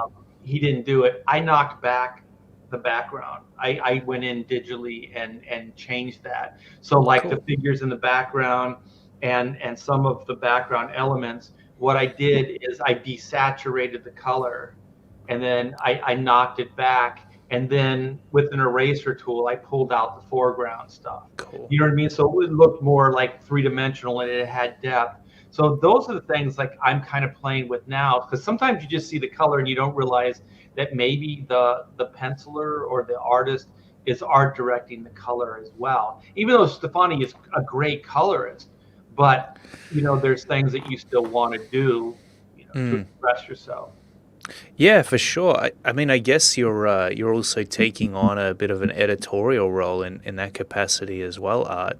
Making sure that the final product is the very best that it can be. And um, yeah, it's definitely the experience that I've been having with our projects too. It's like, you're working with these amazingly talented people, but nonetheless, the end product has to stand as something which comes together as a whole, in a way that's readable, in a way that looks engaging and pleasing to the readers. So And at the end of yeah. the day, it's your product. It's Exactly. your IP, it's your concept. So, if you're working with people that aren't open to that, then they're the wrong people to work with, because this isn't like what we're doing. These are boutique books. These are one-off, one of a kind things. This is not assembly line, comic book work. So Yeah. this is more personal. So you guys Mm. need to make sure that, for right or wrong, it doesn't matter. It's like that guy said, no one will see it. It doesn't matter. You're doing it for you. Mm. At the end of the day, Kozor is yours. You guys, and it needs to look the way you want it to look. There's no debate. There's no argument. Thanks, Art. That's just the way it is. And the thing is, oh, you're welcome. For me, it's like I've always worked with other people's characters, their IPs, and there's certain, like, you have to do it this way or you have to do it that way. And then so I would go to conventions, and people would, well, how do you do this? How do you do that? Well, why, I want to do something independent. So then, I go, so you don't want to work mainstream, you want to tell your own stories? Yeah. And so they would want advice. So I started thinking, like, well, what could I really say to them that would have an impact? What could I say to an independent creator that would have impact? And so I started realizing that at the end of the day, it doesn't even matter. Well, it does matter that it's good on a certain level, but what matters is that it's your voice. It's you, because Superman's Superman, Batman's Batman, Spider-Man's Spider-Man. There's not much of you that you can bring into that. You know what I mean? I mean, they're trying, the SJWs are trying and stuff like that, and it's failing. But I don't even mean like in that way. I just mean it like that the way you approach something, the way you look at the world, the way you draw, all those things, that's what's unique. Even the things that you're screwing up, even the things that you're doing wrong, that is unique to you. And that's all you have at the end of the day. You know what I mean? That's your voice. That's what makes you different than this guy or that guy. So don't always get hung up like it's not as good as this guy or it's not as good as that guy. Who gives a shit? It doesn't matter. If you have a good story and it's charming, you know what I mean? There's something there that's appealing. Believe in that. Believe in yourself. Believe in what you're doing. And just know the only thing that's going to make this original and stand out is you. And so that's what I started thinking, like, well, it's a little esoteric, but it's true, because I used to think, well, I have to draw it like this guy, or I have to be like this guy, or whatever. And then I realized, well, black and white is my thing, so it should be a personal thing. It should have that feel to it. Chrono mechanics is sure as hell, a personal, kind of thing. I've been told Chrono that there's 4 characters, right? There's the 4 characters that are time traveling repairmen, and a friend of mine pointed out. He goes, "Those 4 characters are you." And I'm like, "Shut up! What are you talking about?" He goes, "You got a caveman that's a businessman, okay? You run a studio. You have Caravaggio, who's an artist, a Renaissance painter, sculptor, right? Inventor. That's you. You have a 70s rock, star. You were in the 70s. You played music, in Hollywood. That's you. And then you have a pontificator. You have this guy that spouts off, kind of like thinks he's wise and has wisdom." He goes, "You're a blowhard, so you fit that description." So then I was like, holy shit, and at the end of the day, that's all we have, right? That's what makes these things stand apart from what other people do, because they can't do that because they're not you. Absolutely, Yeah. yeah. I gotta say, I feel thoroughly inspired after that. Yeah, I'm just that's a blowhard.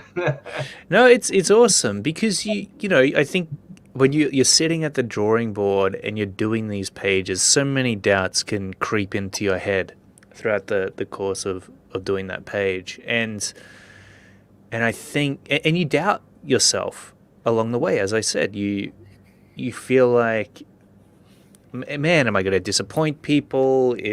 Am I taking too long on this page? Is it the best that I can make it? And I think that if you just sum it up to, hey, stay true to yourself, do the best work that you can, so that when you look back on that comic book, when it's printed, whenever it comes out, you'll be able to say, hey, this was me in my true form when I did this, and I put everything I could into it. And I really feel like that's what's special about all these books that we're seeing, you put out, that we're seeing Ethan Van Sciver put out, that we're seeing John Malin put out with when he goes to do Godlike. I'm sure certainly this will be the case. And many of the other creators that are out there, that's of course just a very small amount of them. I feel like you'll be seeing their very best work and stuff that's coming from their heart, not stuff that's coming from, how many ever tears up within a company and they just got to get it out because it needs to come out in order to meet next month's figures, right? Yeah. And so it's a very different motivation. And I think because of that, you just get so much more of a genuine product. And that's what's getting me excited about collecting these books. And why this is once in a lifetime type stuff. Like, we're also, people are getting to know us, like our personalities, things like that. I mean, before, nobody knew who was writing and drawing these comic books. You just had a name, and you so just true. didn't know. And now you go, oh, it's Clayton and Corey Barton. Like they watch your shows, they see your personalities, and then also when they get your comic books, they can kind of start going, like my friend, those four guys are you. They can kind of start going, oh my gosh, like they talk like this. The voice of this character sounds like Corey, or whatever. You know what I mean? Like that's actually, what is there. And so, like, not to sound corny, but like we're breathing life into these characters, and we can only bring into our creations what our understandings of the world are. So based on like your life experiences, your brother's life experiences, that's what that book's going to be.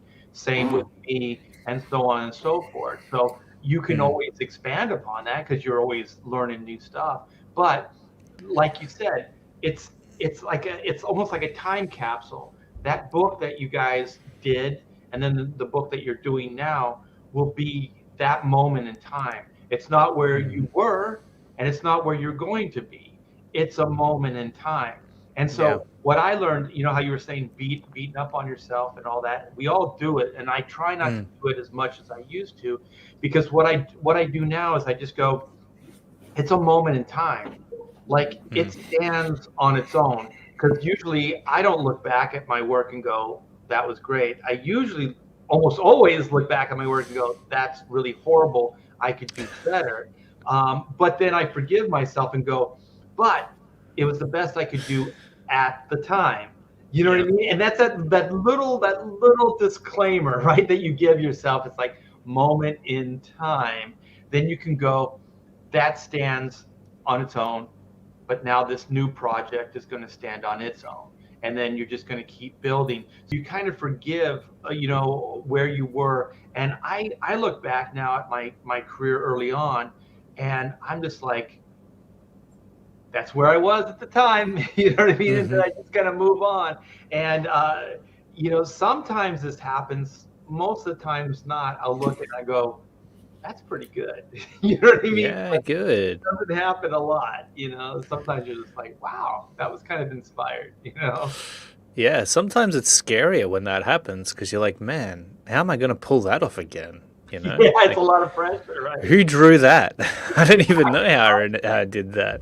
Yeah. And now I have to draw that same thing. Like the scarier part is when you're in the middle of creating it, and then you hit that high bar, and then you're like, I gotta keep doing this. Like, and are you guys like this? Okay. So you're drawing and drawing and drawing, right? And so you're kind of striving to make this thing what you want it to be. So now you're on page 6, right? And, excuse me, and you've been drawing this character all along. And then finally on page 6, you're like, oh shit, this is it, right? You're drawing it and you're like, I just nailed it. And then you go, I need to go back and redraw all 6 of these. It feels like that. Yeah. Yeah, and then the question is, I mean, that has literally happened with Kozor, absolutely, 100%. But the question is, do you go back? It's like, That is especially when you got to get a book out, it's like, that voice starts creeping into your head. All those people who said, "Well, no one's going to notice anyway." exactly, yeah. You go back and Um, like, well, let's see if they don't notice, yeah, and then you move yeah, on. Yeah, I think it really depends on how much time you have and if you think it's going to be worth it. mm, But at this moment in time with black and white, I would probably go redraw it. gotcha. Yeah, I, Yeah. I hear But it what you're looks so saying. awesome already. What's that, Corey? It looks so awesome already. I wouldn't get back and redraw it. Well, there's nothing that you've seen so far, but there is just like what I'm doing now, and I've kind of done it loosely before, but I'm gonna try to do it a lot more. What is the guy's name? He played Bones and he played Judge Dredd in Oh yeah, what is his Oh, name? The actor. I forget now. People in the It's chat. Kevin or something. Uh, yeah. Carl Urban. Chris said it. oh, Carl Urban. Is that his name? Yeah, Carl Urban. Yeah. So I'm thinking like Carl. Yes. Thank you, Chris. Because Carl Urban, like when he's not like when he's just normal, his hair is kind of messed up, and it's kind of a look that I've been trying to do with black instead of making it like it really is kind of slicked back. But once he gets in battle and stuff, like there's different hairdos I do. I don't know if you guys noticed, Mm-hmm. like when Yeah. Reed, his hair gets kind of crazy, and then Whitney's like White's hair goes nuts, like it's all over the place and everything when she's fighting. And so I was thinking, okay, Carl, I was just going through some stuff. I was like, Carl Urban has that look. And also there's this way I've been drawing Reed, and it's kind of like Kevin Nolan, where it's got a little bit of a notch right Mm-hmm. here. And so I've been trying to kind of get that look with the nose.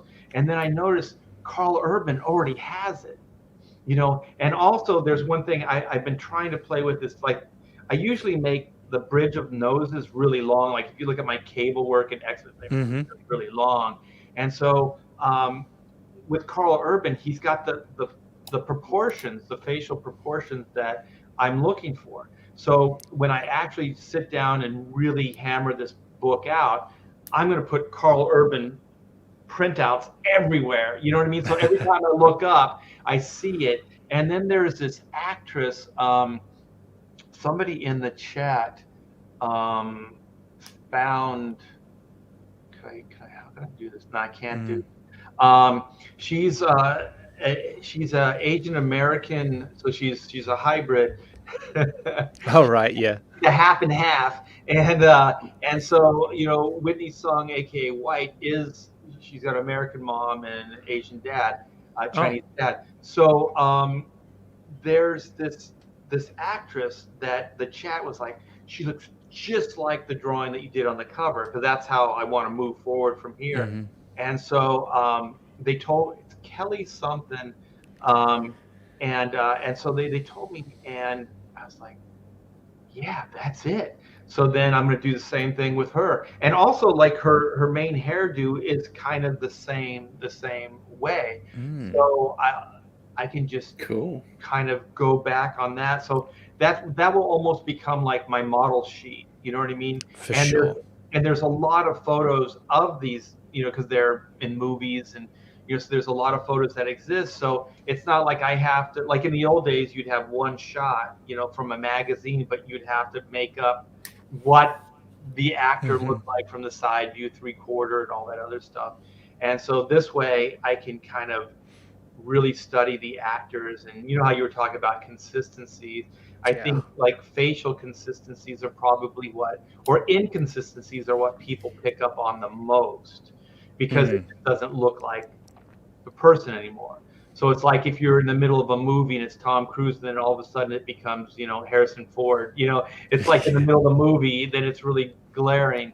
And so Yeah. it is important to try to stay on model as much as you can. So. For sure. Yeah, especially with the face, as you were saying, because you mess up that face, it doesn't matter how well you did on the background or the rest of the body or anything like that. The face is what sells it in the end. Yeah, yeah. It's And the like first the face, impression. yeah, the big head shot that's in the main background, Mm. that was like, that's a photograph. So Oh, like wow. I use photographs, but I draw them in my style. So Cool. that's an Asian actor that I have a side view, I have this front view, and I think I have a profile. And so he's more of, I think he's just a model. I don't even know his name, but I found these images, and I have I don't know if you guys have file folders, where I just drop these photographs in, and so then I can go and look them up, and then kind of try to keep it consistent as much as I can. So I'm trying to do as much prep work on this book, so when I actually sit down, I'm not looking for reference. I'm not doing anything that's going to slow me down. All the layouts will be done, so I can just sit down and just bang out Mm. the best comic that I can possibly do without, and there's still going to be, you need reference for this, reference for that, mostly backgrounds or, different things like that. But as far as the main characters, it will be there.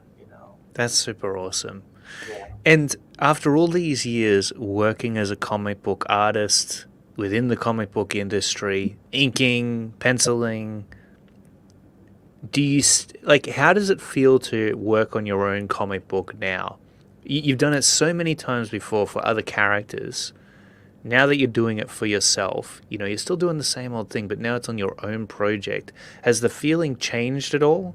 I assume that it would be a better feeling. Yeah, in ways, but I think it all comes down to, and I know you and Corey are like this, where if Mm. you draw something really good, you feel good. If you draw something that sucks out loud and you're just having a bad day trying to find Yeah. the look or the pose or whatever it is, it can bum you out for the entire day. So for Right. me, like this is my third version of the same cover. I drew this Oh, wow. 3 times. Oh, And my so goodness. it's just kind of like searching for something that's that undefinable, right? You don't really know what it is. And then you kind of hit it and you're like, this is it. This is it. And so for me, that's where, I try to get to. And I forgot your question again. I'm sorry. Well, I mean, you kind of answered it, but I was just asking, because you've been doing comics for so many years on, other IPs and, other titles, and now you get to do your own. I was just wondering, when you sit down to do a page at the drawing board now on your own book, has that feeling changed, and in what ways has it changed? I mean, it's really good to see that and hear that you still have the drive to do a cover 3 times over. Yeah, but also it's kind of the luxury of the time. And I know at some point, the check is going to be due, and I'm going Yeah. to have to like buckle down and put more product out. But I'm kind of being a little looser right now because I'm still in campaign mode as well. So Mm. I'll try not to get too hung up on like productivity as far as the drawing. As soon as Monday comes, Tuesday is going to be celebration time with my wife, and then Wednesday is going to be ball to the wall, kind of getting stuff done. But I Awesome. think I think the biggest difference, to answer that question is the interaction with our customers. Like that's the biggest thing, because I mean, we still work in a vacuum. You're still kind of in your studio and you're isolated, but with YouTube and with the Comicsgate community and everything the way it is, we can put things up and we can get feedback and we can get response. And I was always one of those guys that I hated people like this, that there's artists that just want, it's kind of like when you're a kid and your parents put your artwork on the refrigerator and they show off, right? There was always part of me that like hated those people that were like, Right. look at me, like it's put the artwork on the refrigerator, and they're always looking for that kind of feedback and that kind of, adulation and Mhm. things like that. And I was always like, I just want the work to be self-evident. I just want to put out the best work, and I don't want to have to sell it. I don't want to have to speak it up or anything. I just want it to say everything that it needs to say and then move on.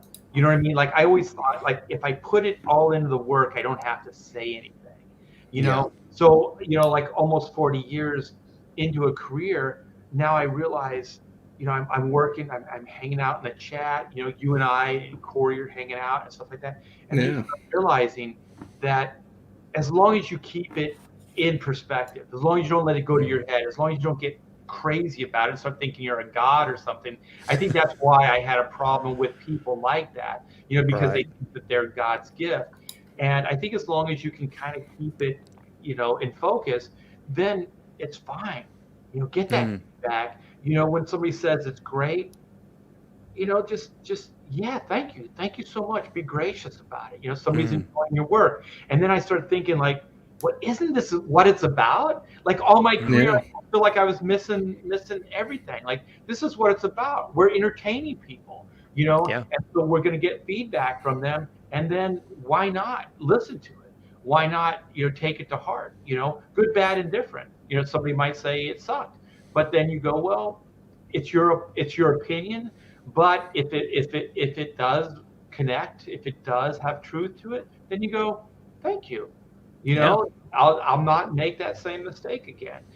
So I don't know. It feels like a lifetime or a career of denial. Like denying myself that type of interaction. Mm-hmm. And it's harder when you're working for a company. It's not that easy.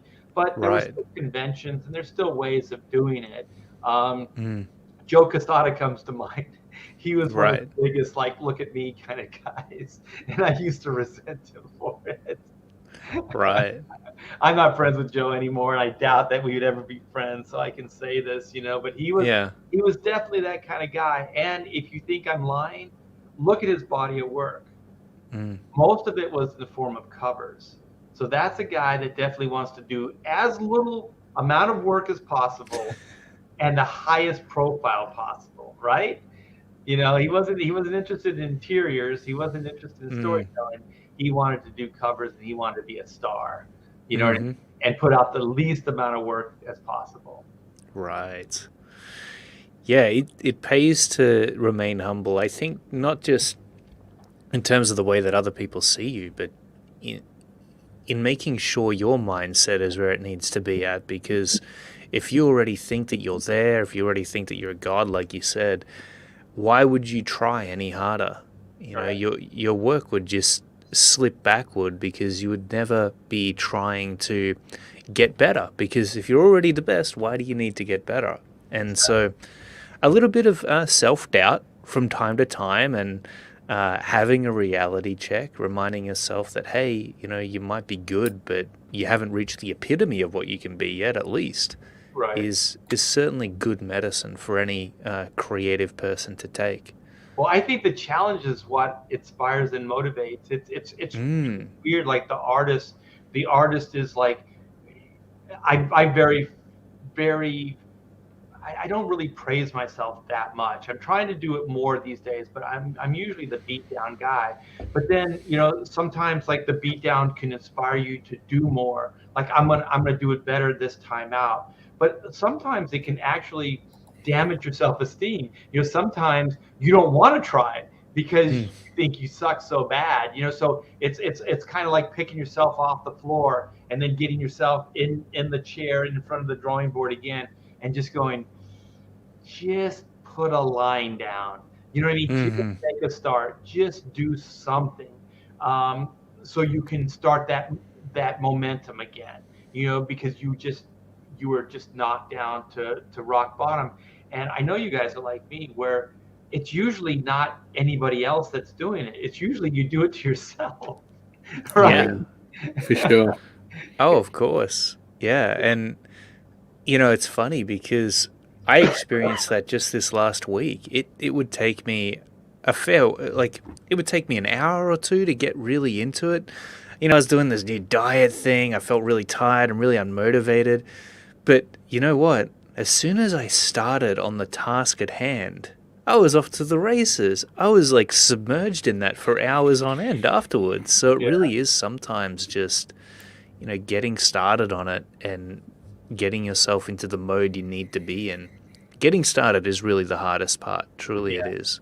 Yeah, sometimes just to even get inspired to sit at the desk at the board, because like you guys are a lot younger, but Yeah. when you get older, you're kind of like, I know how much work it's going to take to do. When you're younger, you're kind of naive because you don't really have a clear idea of like how much time, how much energy, what it's really going to take to get this thing done.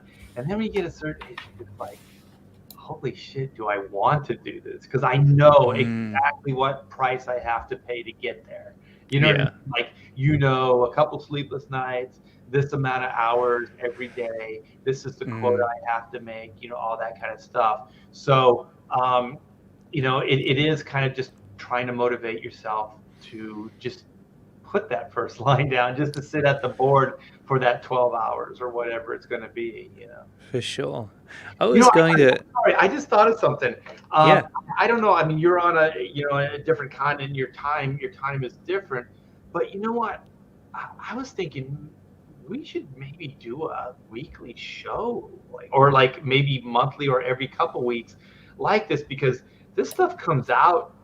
I don't talk like this on any other live stream.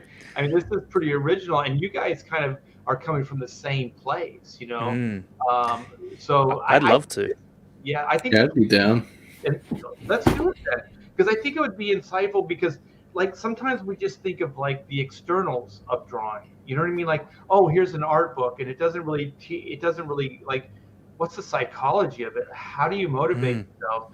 And you guys are like, we have uniquely different perspectives, because you guys are kind of just starting, you're years into this, but not decades necessarily. So then we have kind of that that kind of give and take, which is different perspectives. So maybe it could be fun if people in chat want us to try to do something like this. It could be fun. Absolutely, yeah. Let us know. We'd love to hear your thoughts on that. I was just thinking it, just all the ground we covered, how amazing something like that might be. But you got me. You're the one who got me thinking, because you were just like, we could do a whole show just on that one thing. I think you were saying aging out. So yeah, right. We could do, between the three of us, our different perspectives, and then the chat. We could probably do an hour on that. Hell yeah. I think that's a great idea. We should certainly talk about that more, Art. I'd love to. That's awesome. Oh, speaking of a brilliant artist, man, Jose Garcia. Yeah, he's amazing. Oh yeah, man, he's incredible. I wish I could draw as fast as him. Damn it. Yeah, I don't know how he does it. He's a beast. Art, how are you going on time, by the way? I don't want to. If you've got to be somewhere, or you're running out of time, let me know. I don't want to keep you longer than. You want to do till the hour? So it's going to be 9 o'clock. So we got about 18 minutes or so. You want to do until Yeah, sweet. Let's go for about 20 minutes. Yeah, 15, 20 minutes. If you're okay with that, cool. Yeah, cool. Awesome. So yeah, I was actually going to ask you, being of the older comic book generation, do you still run into things like that, like imposter syndrome? Do you still find procrastination to be a problem? Or have you gone through that stuff so much already that, you're just used to it and you know what you need? Like, you've come up with techniques that allow you to be able to just jump straight into it. You know that procrastination will always be there, so you just get to work anyway. Or are these things still a problem for you? Yes, they are. Right. Like I was kind of saying, I know the price that needs to be paid. So sometimes it's harder to get started because you know how much work it's going to take to do. Right. And so there's one thing. I was asked this at a San Diego Comic-Con panel, and they said, "What motivates you, Art?" So everybody at the panel was like, they were doing these artsy fartsy whatever, kind of BS answers. And so then I just cut right to it, and I said fear. I said fear motivates me. And they're like, everybody on the panel was like, oh shit, yeah, fear, like fear that you're not gonna work again, fear that you're gonna fall on your face, that somebody's gonna find out that you're a fraud and that you can't draw or whatever it is. There's all these things. And so then the fear then becomes like, I'm going to prove that I'm worthy. I'm going to prove that I'm not a fraud. I'm going to prove that I can do this. So that's the fear. The fear is like, will I be able to feed my family next month? It's a month-to-month contract, so there's no guarantee that I am going to have a job next month. All those things. Yeah, that's And so scary. then, as soon as I said that, everybody in the panel was like, "Yeah," like, and then because it was truth, it connected with them. And so, for me, I think when I was the most productive in my career was when my daughter was born.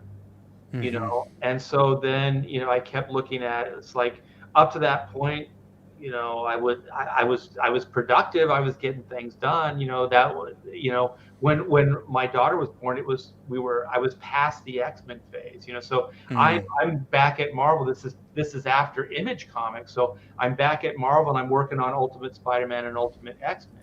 So then I kept thinking like, well, my wife and I, we used to just be the fly by the seat of our pants. Like, we'd go, well, we got this big house in California. If we lose it tomorrow, we lived in a big house, in California. We lived good. We ate good. We went to all these places. We traveled. That was Image and Marvel money. And if we lost it all tomorrow, so be it. But then you have a kid, and then you're just like, you don't think temporary anymore. You don't think like moment in time. You start thinking about the future more.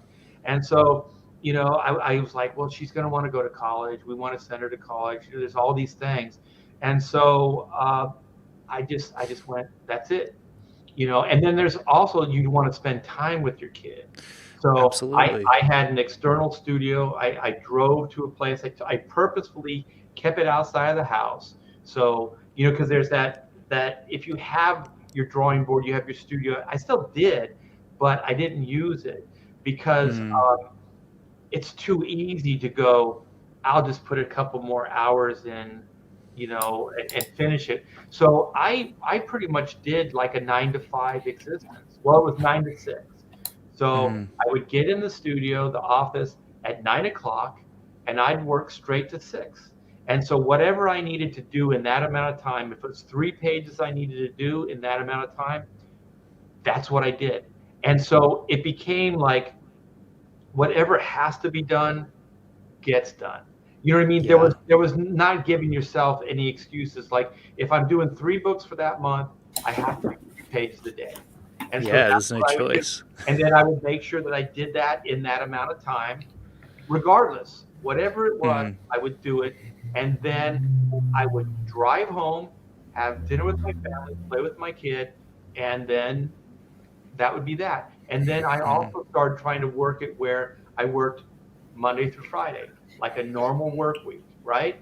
And so then I would have the weekends off. So I just want to stress, this wasn't easy for me to achieve. It wasn't like all of a sudden I decided this is how it was going to be. This was over months and months, but this is where I wanted to be. So I worked towards that, because also when I thought, if I can get everything I need to get done in that, by 9 to 6, then if I had to, I could take it home. You know what I mean? I could put a couple more hours in. Or if I work Monday through Friday, I have the weekends. And then I could put that extra time in. Whatever I couldn't get done during the week, I could do it on the weekends. But then what I started finding out, you guys, is that I wanted to spend time with my family. You know what I mean? I didn't want to give up those weekends to the work. So I made sure I did do it, and I did accomplish that goal. But that's also when I became the robot. You know what I mean? Yeah. That's also the price that had to be paid, because then everything was mechanical. Everything was like, you get up, you do this at this time. I'd always go, okay, it's 11 o'clock. I got here at 9. I need to start finishing this page up, right? I have 3 hours, to get one page done. So then before lunch, I always had to have one page done. Otherwise, There was no lunch. You know what I mean? Then you had to make up the time. And then, by midday, you have your second page done. And then by the end of the day, you have your third page done. So there's always Whoa. there's these thresholds that you have. And so then after you do it every day, you start instinctively knowing the third hour is up, or like that 3 hours to get that page done is up. And then you have to Cool. go to the next page and so on and so forth. So yeah, you just kind of, you build that way. But also, like I said, there's a price.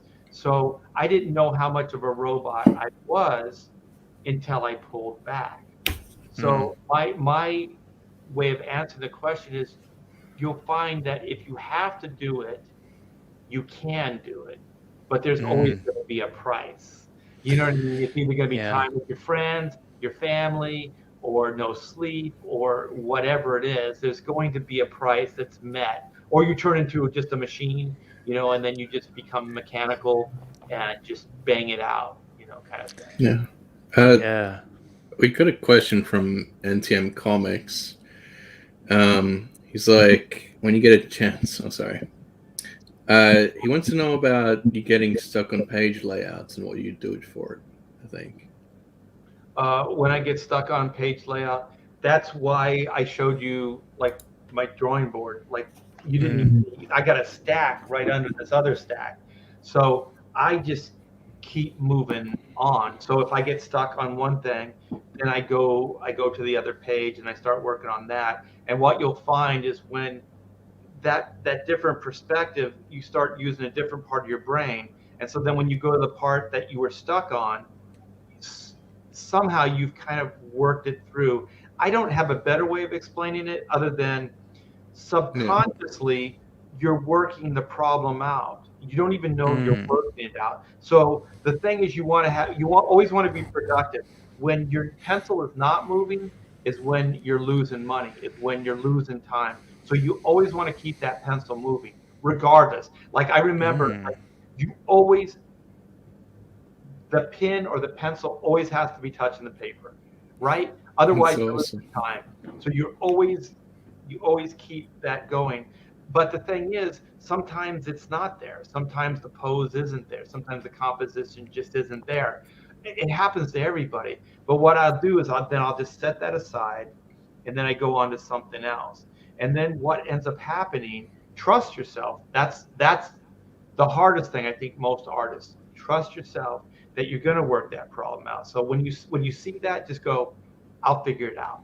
Just tell yourself, even if you have to say it out loud, say, I'll figure it out, right? And then go to the next thing. And what you just told yourself, and it works because I've done it a million times, is you told yourself you're going to be able to figure it out, just not at that moment in time, right? So then to keep productive, you go on to something else, and then 9 times out of 10, you'll go back to whatever it was that you were hung up on, and you'll have that answer. When I'm writing, because now I write, so I'll find like, okay, I need to get 5 pages done. I need to get this scene done, right? So then I'll bang it out, and I'll make sure I got my beginning, middle, and end of the scene done. But there's always like things that I in didn't between. like. There's things that I could do better, and I know that. But I also know I don't have the ability to do it at that moment. You know what I mean? Like I could just stop productivity, and I could get hung up on this. You know what I mean? And then just waste a bunch of time. Or I could just trust myself and go sleep on it, and then come back in the morning. And I'll tell you, 9 times, like I said, 9 times out of 10, like while I'm sleeping, boom, boom, boom, the wheels are turning. And then, you sit down and you start writing it out, and you're like, I got it all. And it's way better. But you kind of had to put that sketch down. You had to screw it up. You know what I mean? You had to put something down on paper so you could get to that next moment, that next place.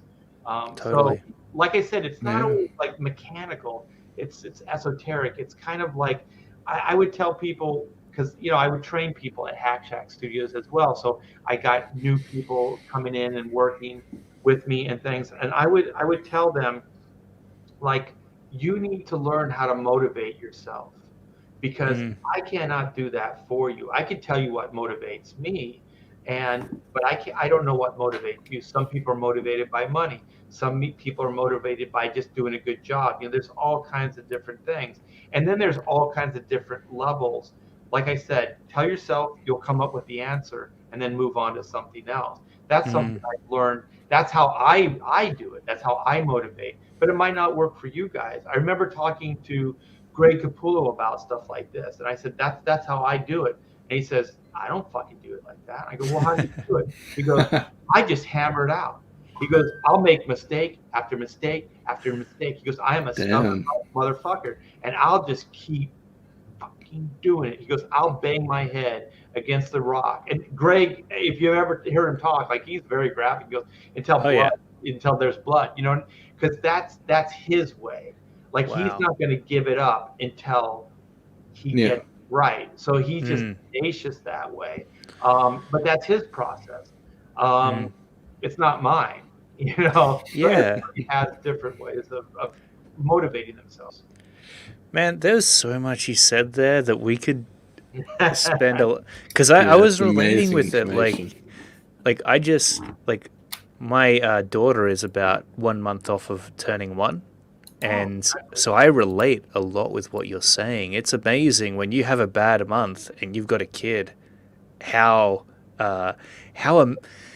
fast you're able to find ways to make money all of a sudden. Whereas before it seems impossible, but when you've got that kid there, it's like, man, you figure it out and you make sure you can pay those bills and keep the roof over the head. So yeah, I think it's kind of like the pencil and inking thing for me. Like, yeah, like when I ink, I don't mess up because I don't allow myself, because it's permanent, right? Hell yeah. So there, and then, like, it's kind of like when you have a kid or whatever it is, like, you just find a way to, like, you just don't mess up. Like, you don't allow yourself that luxury, I guess it is, a luxury of screwing up. You just kind of go, I only have this amount of time, and I'm going to get it done regardless. So no matter what.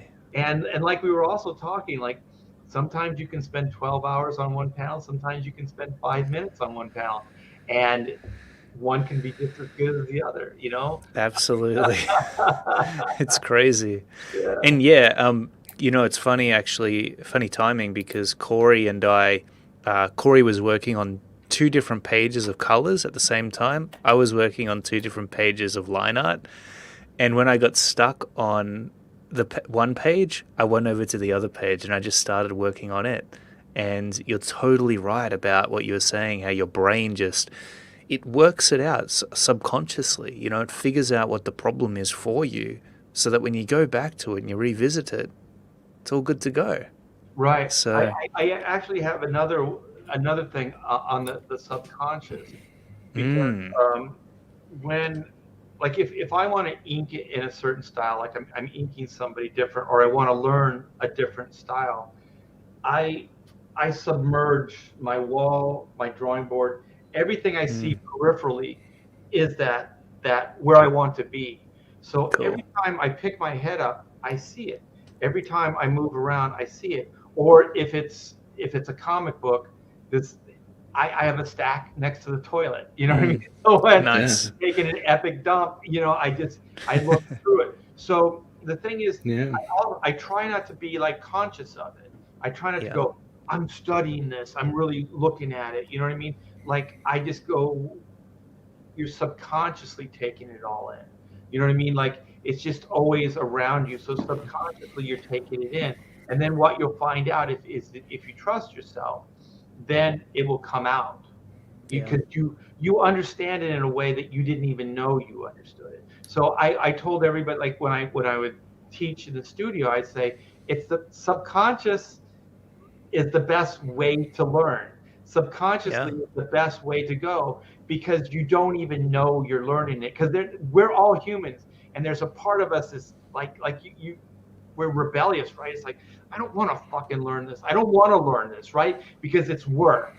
But if it's just kind of around you and you're just kind of picking up on it subconsciously, and you just kind of, it's there, then all of a sudden it's not work anymore. It's there, and you don't know how it got there. You know what I mean? It's just kind of there. It's like what I say, like the Carl Urban stuff, and Yeah. then I'll have it all over the place. So when I'm drawing Reed, every time I look up, there's Reed.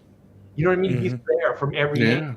You know what I mean? That's So then I awesome. can kind of, I don't even really have to think about it. I'm kind of already in that zone. So that's what I'm going to try to do. So I'm going to try to be more focused and motivated in a way that's smarter than the way I've worked before. Because usually when you're working, when you're penciling on a month-to-month schedule, one, you don't know what you're going to get, what the script is going to be. So because from one month to another, Superman could be fighting an alien invasion, and the next thing is like you're in a jungle in Africa. You know what I mean? So like, you never know what you're going to have to teach yourself how to draw. So it's a little different. But with black and white, I'm doing a lot of pre-prep, I guess, like prepping to sit down and do the book. So I'm trying to put like time and energy into figuring out how I'm going to do it, how I'm going to approach it. So then when I sit down to actually draw it, I'm hoping it'll be faster. And like you were saying, Clayton, about consistency, because Absolutely. it's always there on, like if you just do a one-off drawing, who cares? There's zero accountability, right? But if you have to draw that same character 100 times in 22 pages, you know what I mean? Then it becomes a little bit more of an effort. It's a whole different ball game then. Yeah. Well, Art, we've kept you for 2 hours, if you can believe that. It's just flown by. It really has. And I'm sure that we could keep talking for another hour. But you know what? I know that you've probably got places to be, people to see. So we'll call it a wrap there for today, I think. But before we go, we've got to check out this trailer. Oh, cool. Yes. Yeah, let's do that. All right.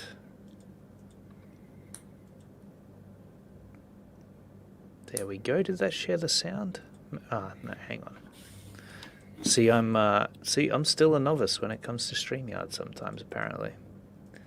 All right, there we go.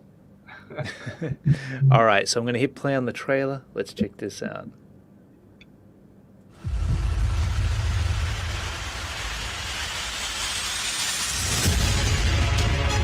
From Art Thibert comes the exciting conclusion to the black and white origin saga.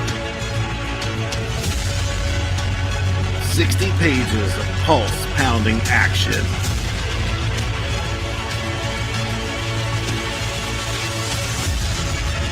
In a world where law and order are often blurred to gray, justice can only be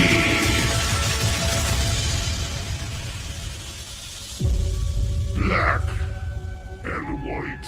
Man versus machine. It's awesome. That was epic. Yeah, that's the brilliant Red Gaze. He put that video together for me, and he's got Sunsworn, which I think is still in demand. So go check that out. Absolutely, yeah. Red Gaze is great. He's like the resident trailer creator for all of us CG dudes. So, yeah, man, that was one of the most epic trailers I've seen. I got shivers down my spine when I watched that. That's Tingles good. in my face. It's definitely exciting. Going to back it today, I promise you. Yeah, you've already done enough, man. This was a blast, so don't worry about that. But I do have to stress to your viewers, like we are 4 days out. So if you guys do want to back this book, it's always good to do it when the campaign is live, because those numbers that you put up in the live campaign, I hate this part about live, but people are impressed by numbers. You know what I mean? So the higher the numbers, then obviously the more important the campaign becomes.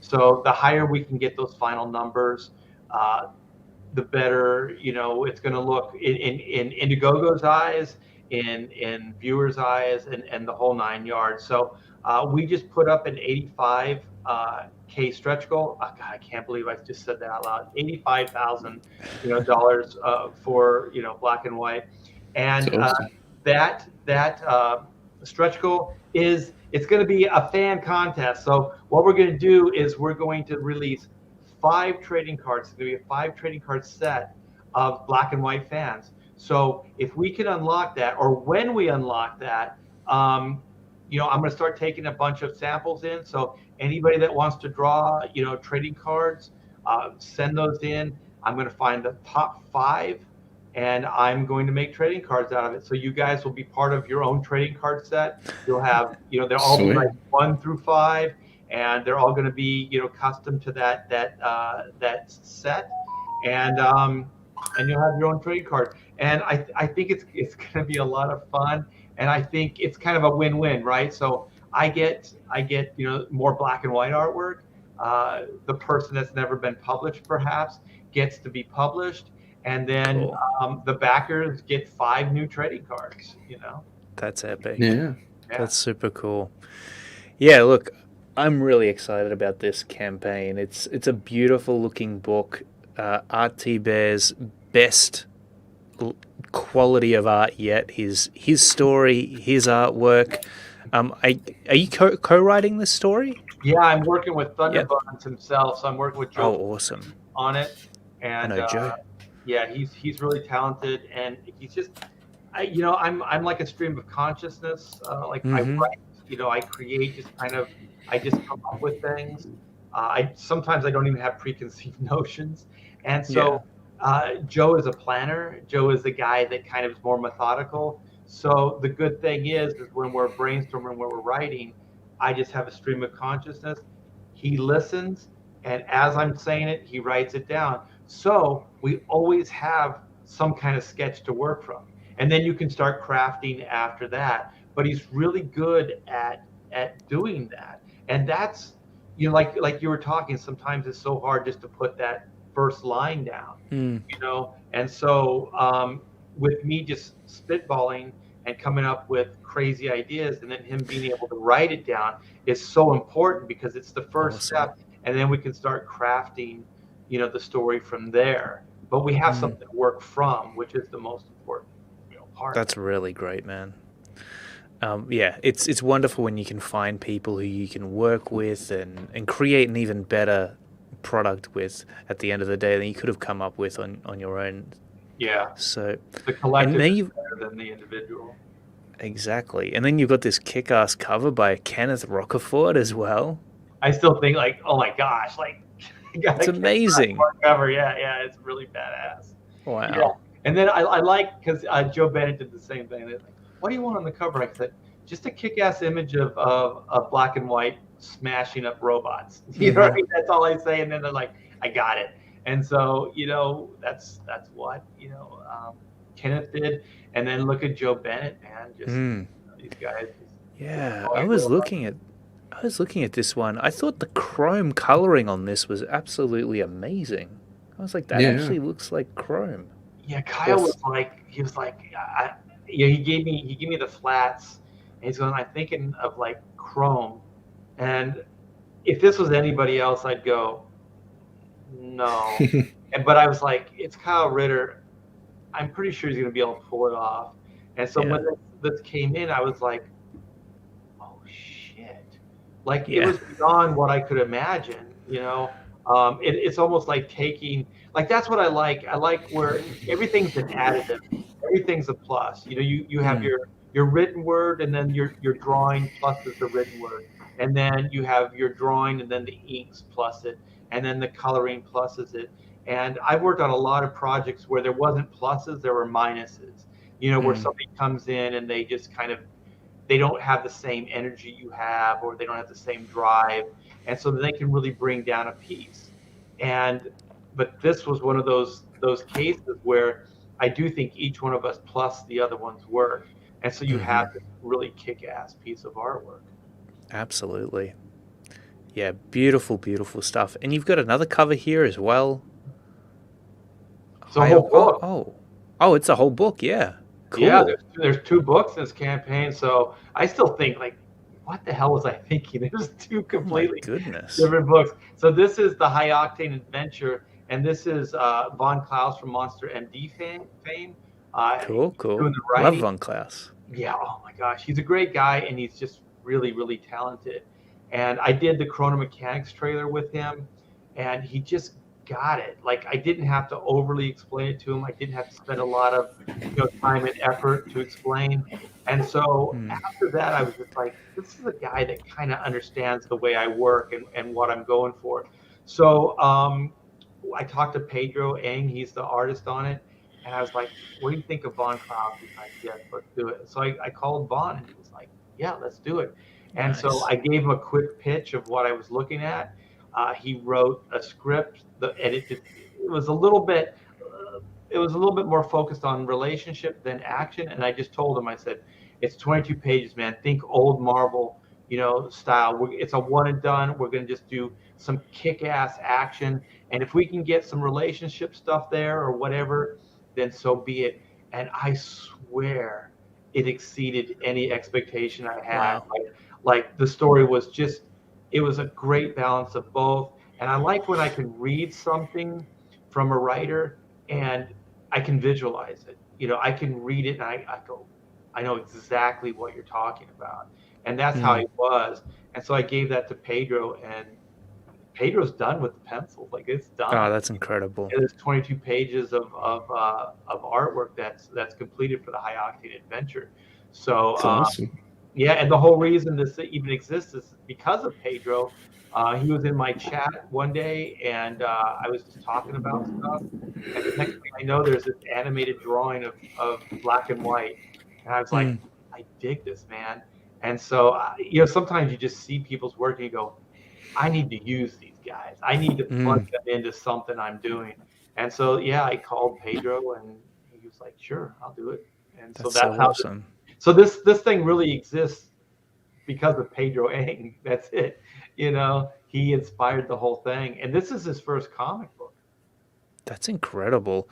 Yeah. That's what's amazing about this community. Like, there's so many amazingly talented people with great ideas, and you never know who you're going to team up with either. It's so cool that different people are working together with one another, like you and Von Klaus and Pedro on this. It's amazing. Yeah, and it's inspiring too, because there is quite a bunch of talent, not just older guys, but a ton of new talent that's in there as well. And every time you look at the chat, every time I look, I think there's probably a handful of guys there that are in the chat right now. They're just waiting for that moment. You know what I mean? They're just waiting for that moment to shine, because they're just busting at the seams to draw a comic book, or get a comic book. Yeah, it's incredible, and there's a huge talent pool out there right now. And yeah, you're right. Some of the people in the chat, they're putting stuff on their Twitter feed that blows my mind, and they're super young artists that are really, really high skilled for their age. So it's promising. I look forward to the future. I'm feeling very optimistic about it. Yeah, it's been awesome, Art.